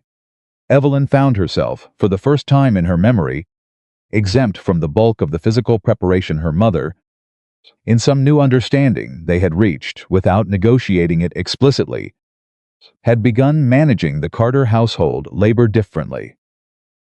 Clara helped with the cooking. Edward managed the correspondence. Evelyn was asked her opinion on decisions rather than assigned the execution of them. It was disorienting. You keep standing in the kitchen looking at things, Margaret said. 3 days before the wedding. I'm not used to things being done without me doing them. Yes, Margaret tied off a ribbon on one of the decorative arrangements. I know. I also know that I should have noticed that a long time ago, and I didn't. And I'm sorry. You were busy being the pretty one. I was hiding behind being the pretty one, Margaret said, with the directness of a woman who has recently done some accounting of her own. There's a difference. Douglas is a good man. He is. But he married me for my face and my manner. And I know that, and I chose it with open eyes. She looked at Evelyn. I'm not saying it's wrong. I'm saying I know what it is. And watching what you have with Nathan, I know what it isn't. Margaret, I'm not sad about it, she said. Firmly, I'm honest about it. Which is more than I used to be. She picked up the next ribbon. That's your doing, incidentally. It's nobody's doing but yours. You made it look possible, Margaret said. To be honest about things. That's not nothing. Nathan's letter arrived at the end of November. 3 pages, written in the direct, economical hand of a man who chose words carefully. He told her. The proceedings were moving. The documentation was strong. The partner had offered a settlement to avoid the full criminal proceedings. And the land recovery looked probable rather than certain, but better than anything he had hoped for when he'd ridden into Willow Creek, with 40 acres and a bad fence. At the bottom of the 3rd page he had written, I think about the garden gate every day. Come spring, I'd like to plant something there. I'll bring the seeds if you tell me what grows best in that soil. She read it twice. Then she sat down at the kitchen table and wrote back the longest letter she had written in years. Not because she had been holding things back, but because she had so many things now that were genuinely hers, genuinely felt, genuinely worth saying, that they needed room. She told him about the supply accounts and her father's legal correspondence, about Clara and Mrs. Aldrin and the school board, about Margaret's wedding and the ribbon tying and what Margaret had said, about standing in the kitchen feeling useless because the work was being shared and how strange and right that felt simultaneously, about waking up that week and not going immediately to the chickens, but sitting for 10 minutes with coffee instead, just sitting, doing nothing functional, and how that 10 minutes felt like something she had stolen and something she deserved at the same time. She told him the soil at the gate was good for black-eyed Susans and wild asters. She told him she would have seeds waiting. Margaret's wedding was the first social event Evelyn attended in Willow Creek as a woman who was about to become Nathan Cole's wife. and the difference in how she was received was notable enough that she caught herself cataloging it the way she cataloged practical data. Dorothy Haynes was warm without being condescending, which was an improvement. Walter Briggs was cordial, with the careful cordiality of a man who has learned something about his own behavior and is working to adjust without quite acknowledging the adjustment. The younger women, who had always categorized her as Margaret's plain sister, had recalibrated in ways she could see. She was no longer an afterthought at a conversation, no longer the woman you addressed briefly before looking over her shoulder for someone more interesting. She was Evelyn Carter, who had stood in a churchyard and said, "The space you take up in this world is yours by right, not by permission." That apparently traveled fast.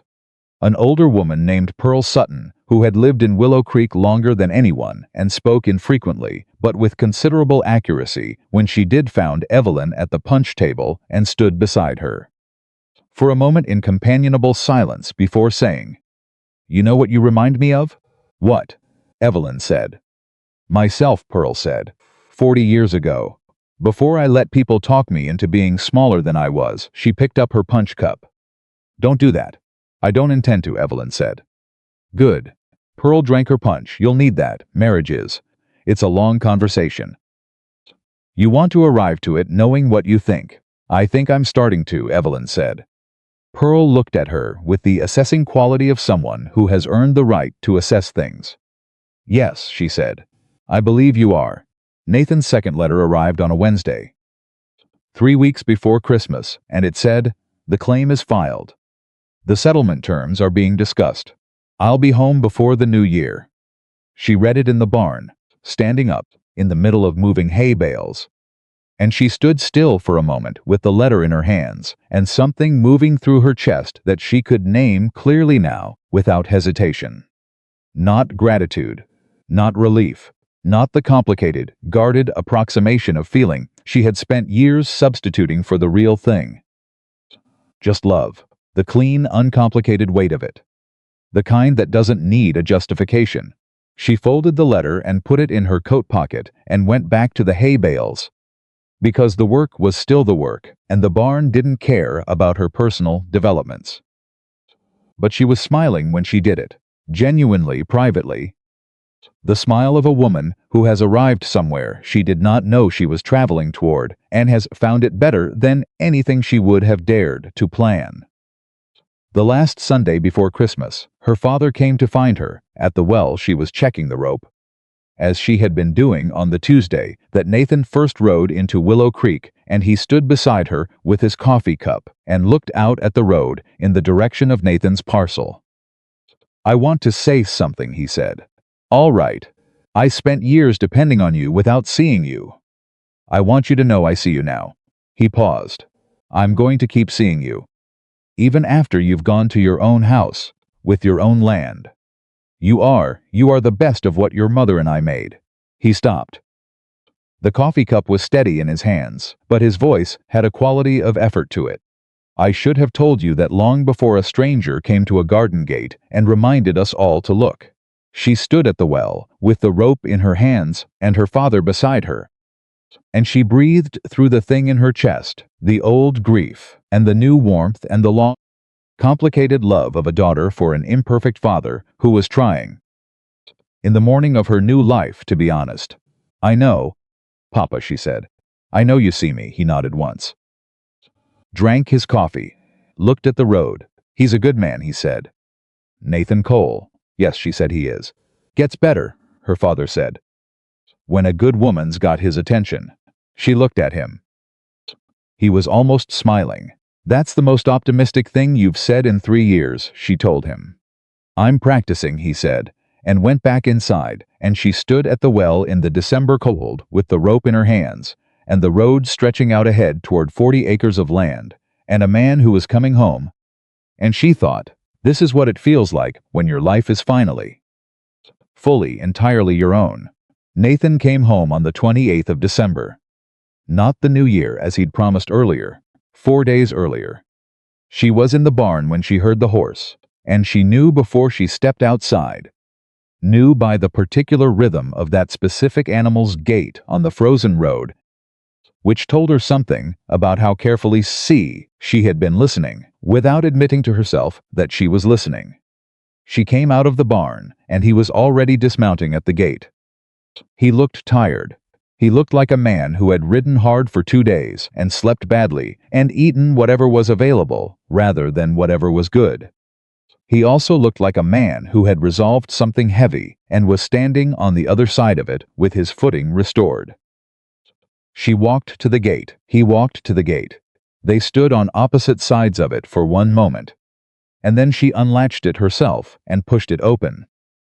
"You said the New Year," she said. "I said before the New Year," he said. "The 28th qualifies. By 4 days I was motivated." He looked at her. "You look well. You look like you haven't slept." "I'll sleep tonight," he paused. "How is everything?" "My father's been managing the grain supplier. Clara has a meeting with the school board in January. Margaret's been married 3 weeks and is already reorganizing Douglas's household with the efficiency of a military campaign." She paused. "I checked your fence line on Thursday." The north corner held. Something in his face settled completely. The last of the road tension released. "You checked my fence." "Someone had to, Evelyn." "Yes." He looked at her with the direct, unhurried look she had learned to receive without deflecting. "I'm glad to be home." She had a response for that ready, something measured. Something that acknowledged the statement without making too much of it. She decided not to use it. "I'm glad you're home," she said instead. Clean, direct, no hedging. He reached across the open gate and took her hand.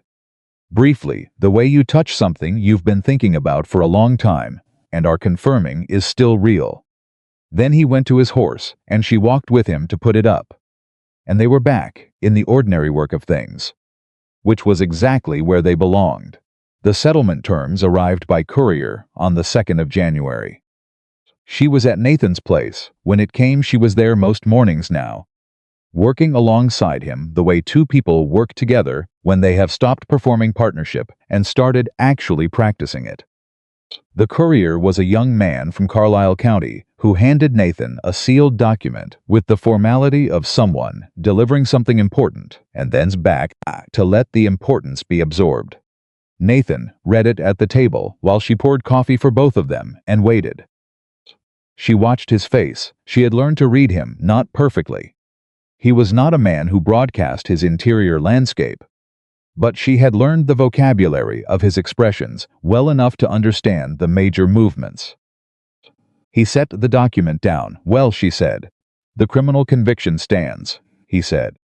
"My former partner will serve 2 years. The land recovery," he stopped. Put his hand flat on the document. "They're returning the eastern parcel.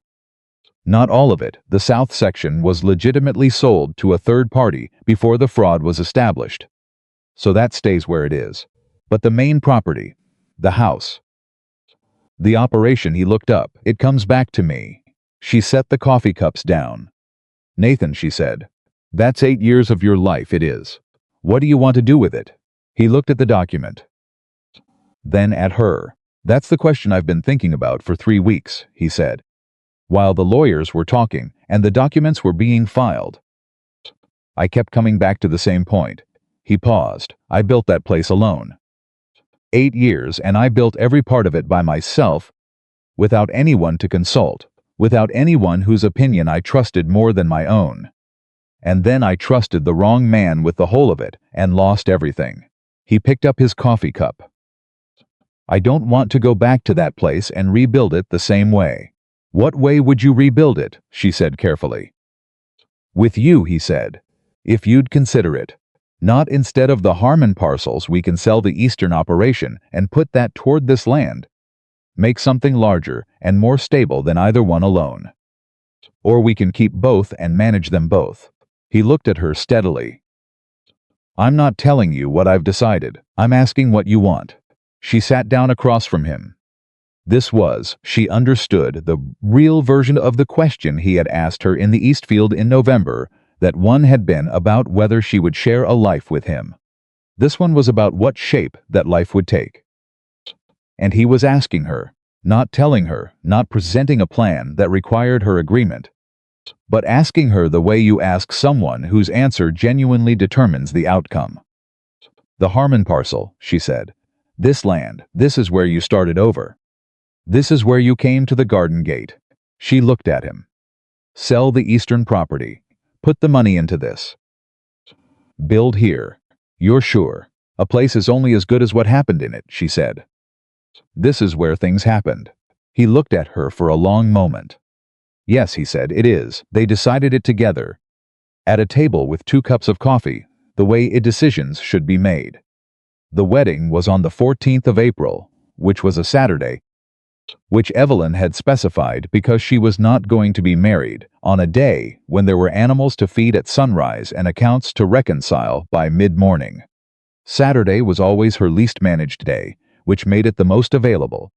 And she applied the same logic to the quinage of getting married that she applied to everything else, practical where practical mattered, intentional where intention mattered, and clear about which was which. Ruth Carter had opinions about the date, the dress, the flowers, the guest list, the order of the ceremony, and the appropriate menu for the reception supper.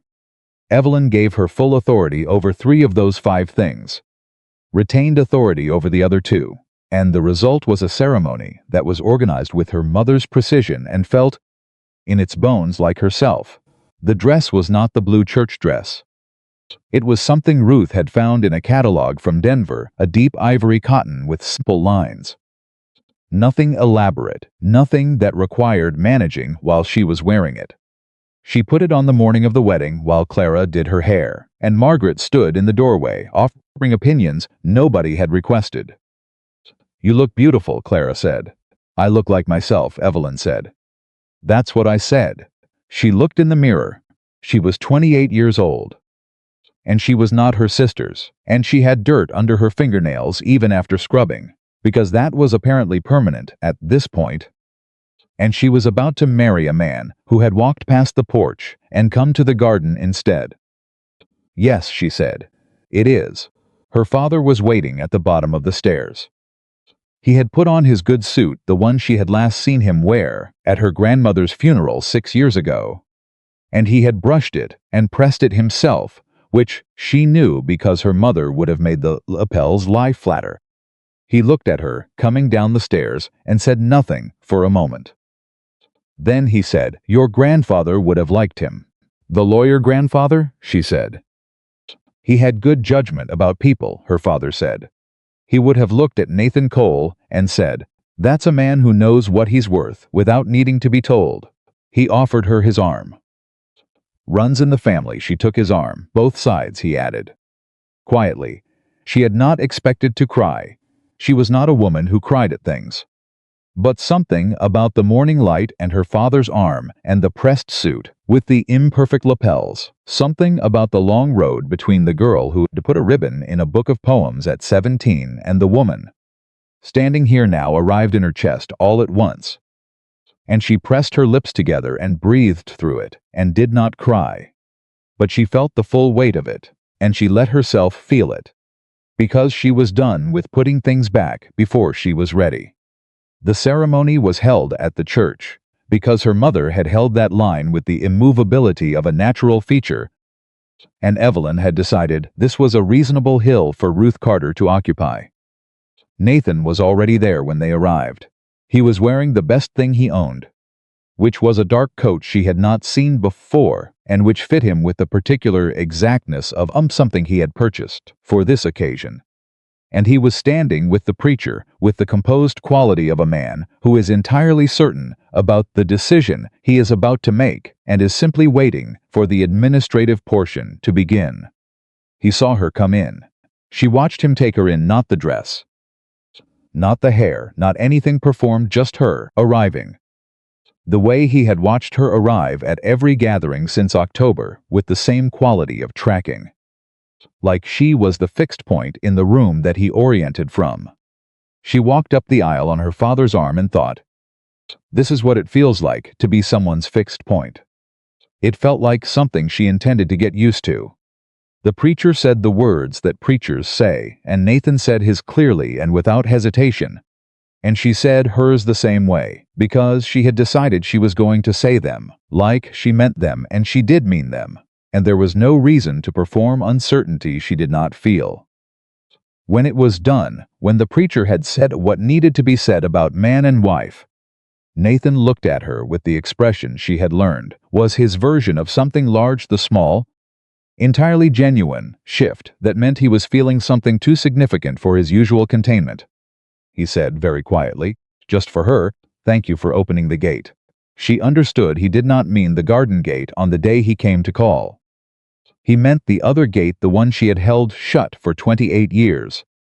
The one she had opened slowly and with considerable deliberation. The one that had let him in and had, in the process, let her out. "Thank you for coming to the right door," she said. The reception supper at the Carter Ranch was the largest gathering the property had hosted in years, and it had the quality of a celebration that everyone present understood to be about more than a wedding. It was about Evelyn Carter, finally, publicly, incontrovertibly taking up the full amount of space she had always been entitled to. And the town of Willow Creek had come, apparently, to bear witness. Dorothy Haynes hugged her and said she was sorry for the things that had not made, and Evelyn told her she was forgiven. Because she was. Because holding grudges was expensive, and she had decided to spend her energy differently. Walter Briggs shook Nathan's hand and then turned to Evelyn and shook hers too. With the deliberate quality of a man making a point to himself as much as to her. And she accepted it with the same direct grace she had applied to everything else. Pearl Sutton sat in the corner and watched everything with the satisfaction of a woman who has predicted an outcome correctly and is taking her time being right about it. She caught Evelyn's eye across the room at one point and raised her cup. Just slightly, and Evelyn raised hers back. Clara was the one who found her in the kitchen midway through the evening. Evelyn had gone in to check on the bread that was warming, because old habits required active management, and stood in the doorway with an expression that contained everything she wanted to say, organized into something she was still working out how to express. "The school board approved me," Clara said. "The letter came Tuesday. I was going to tell you after the wedding, but I can't wait." Evelyn turned from the stove. "Clara, spring term," Clara said. 15 students. Mrs. Patterson's children and 9 others. Her voice had the quality of someone trying to keep the enormity of something inside an ordinary sentence, and not quite succeeding. "I'm going to be their teacher." Evelyn crossed the kitchen and held her sister. The way Margaret had held her the morning of the engagement, not the polite, managed affection of women performing sisterhood, but the real thing. The kind that has weight to it. "You're going to be wonderful," Evelyn said.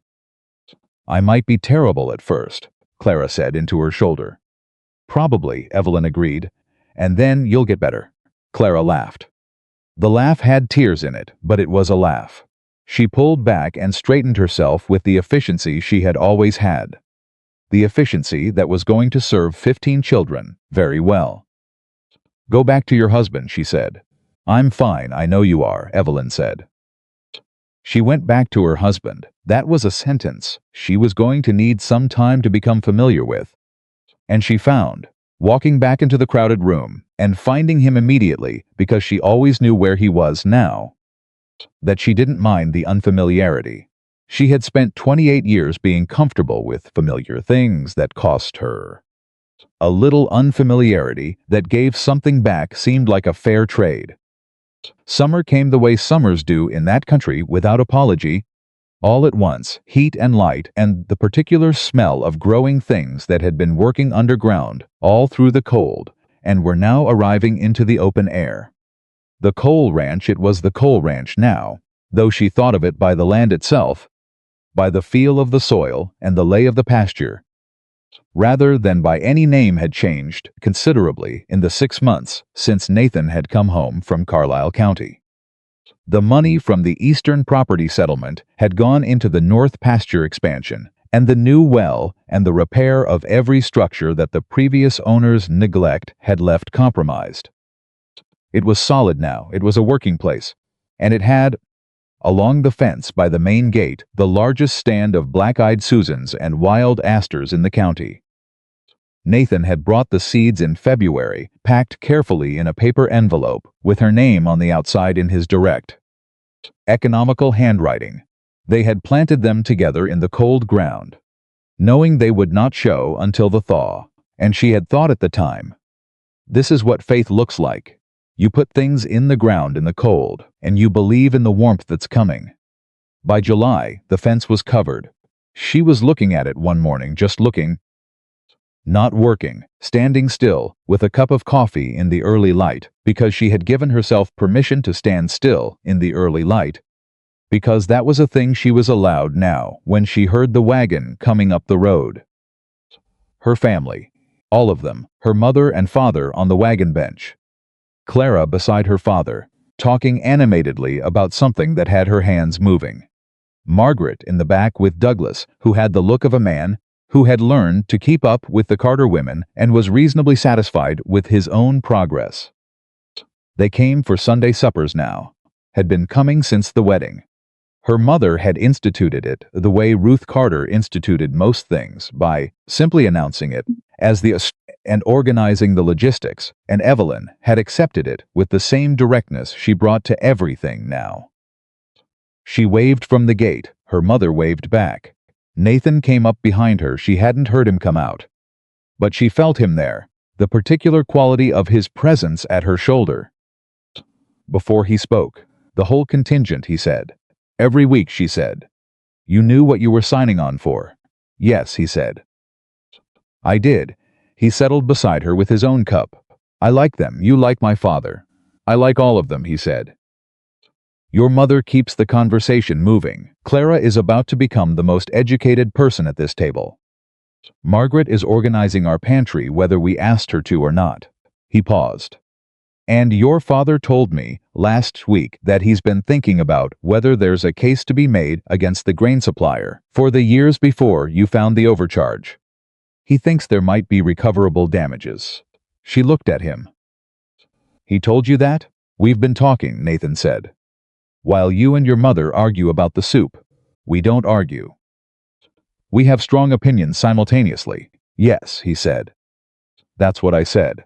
The wagon pulled up to the gate. Her father got down with the careful managements of a man whose knee was improved but not forgotten. And Nathan went to hold the horse without being asked. Because that was who he was, a man who noticed what was needed and did it without requiring direction. Her mother came through the gate and stopped beside Evelyn and looked at the fence line of flowers. They're spreading, Ruth said. I know. You'll need to manage them or they'll go into the pasture. I know, Evelyn said. I might let them. Her mother looked at her, then back at the flowers. They're very, she stopped. Started differently. They suit the place. Yes, Evelyn said. They do. Ruth looked at her daughter for a moment, with an expression that contained something Evelyn had spent years waiting for, without knowing she was waiting for it, the look of a woman seeing her child fully. Not as a function, not as a category, not as the reliable one, or the practical one, or the one who manages everything, but as a person standing in the morning light, in front of a fence covered in flowers that serve no purpose except beauty, belonging entirely to herself and entirely to this place, and entirely satisfied with both. You're happy, her mother said. It was not a question. Yes, Evelyn said. I am. Ruth nodded once, the nod of a woman filing accurate information in the correct place. Then she went inside to start the coffee, because that was Ruth Carter. And some things were consistent, regardless of the territory. Supper that afternoon was the loudest the coal table had been. Her father and Nathan were in the middle of something complicated about property law and recoverable damages that neither of them was willing to let go of. Clara was telling Douglas, who was a patient man, about her 15 students with the intensity of someone reporting on a subject of global importance, which in her mind it was. Margaret had in fact reorganized the pantry. Evelyn had noticed when she went to get the salt and found it in a different location and was now explaining the organizational logic to anyone who made eye contact. The table was full, loud, overlapping, entirely imperfect. Evelyn sat at the head of it, not by assignment, not because someone had placed her there. She had simply sat down first with her plate and her cup, and taken the chair at the head of the table that nobody had specifically claimed. And nobody had questioned it, and the meal had organized itself around her the way things organize themselves around a fixed point. She looked down the table at her father making his legal argument, at her mother's expression of amused tolerance, at Clara's animated hands, at Margaret's pantry satisfaction, at Douglas's patient nodding, at Nathan across from her, who was watching her with the small, warm expression that meant he had noticed something. She raised her eyebrows. He shook his head slightly, meaning later. She let it be and went back to the conversation, and the afternoon stretched out around all of them, warm and full and overlapping, the way a good life is warm and full and overlapping. Nothing tidy about it, nothing arranged for anyone's impression. Just real in the way that only things you have chosen entirely freely can be real. Later, when the family had gone and the table was cleared and the kitchen was quiet, Nathan came to stand beside her at the window, and she leaned against him the way she had learned to lean, not because she needed the support, but because she wanted the contact, which was different. And she knew the difference now. "What were you looking at?" she said. "At supper." "I know. What about me?" He was quiet for a moment. "The first time I saw you, you were kneeling in the garden," he said. "You didn't look up when I rode past, didn't check whether anyone was watching. You were just doing the thing you were doing for its own sake." He paused. "And tonight you sat down at the head of your own table before anyone else. Didn't look around to see if it was allowed. Just sat down." She thought about it. "You've been doing that all year," he said, sitting down, taking up the right amount of space, one piece at a time. He looked at her. "I just like watching it." She was quiet for a moment. Outside, the evening was coming in from the east, slow and purple, the light going the way it does in that country, in summer reluctantly, in stages as if it can't quite commit tonight.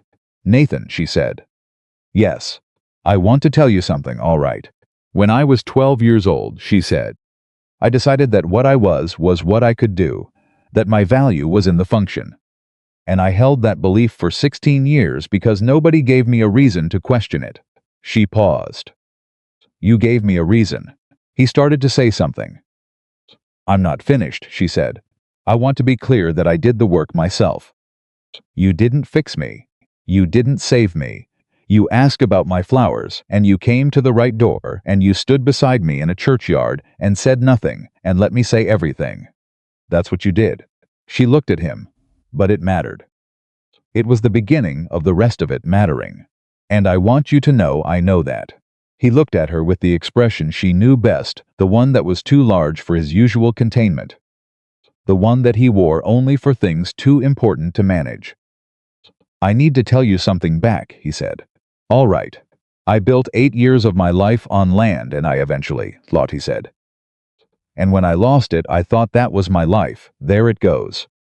That I'd been building towards something, and the building itself was taken. That starting over on 40 bad acres meant starting over without the point." He looked at her.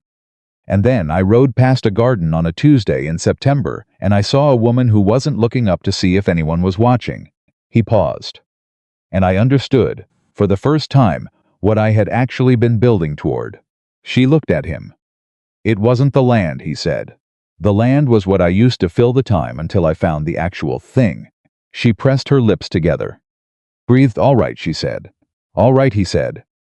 Outside, the last light was going from purple to dark, and the flowers along the fence were losing their color to the evening the way flowers do, becoming shapes rather than colors, present but no longer showing off. She had always loved that about them, that they were there even when you couldn't see them clearly. She had always been there too. She understood now. Doing the work, managing the land, keeping the family intact, growing flowers in the corner of a garden where nobody could see them except the road, and eventually a man who was riding past and chose to look. She had always been there. She had just needed someone brave enough to come to the right door. Evelyn Carter, Evelyn Cole, stood at the window of the home she had chosen freely, in the life she had claimed without asking permission, beside a man who had never once needed her to be smaller than she was. And that finally was exactly where she had always belonged.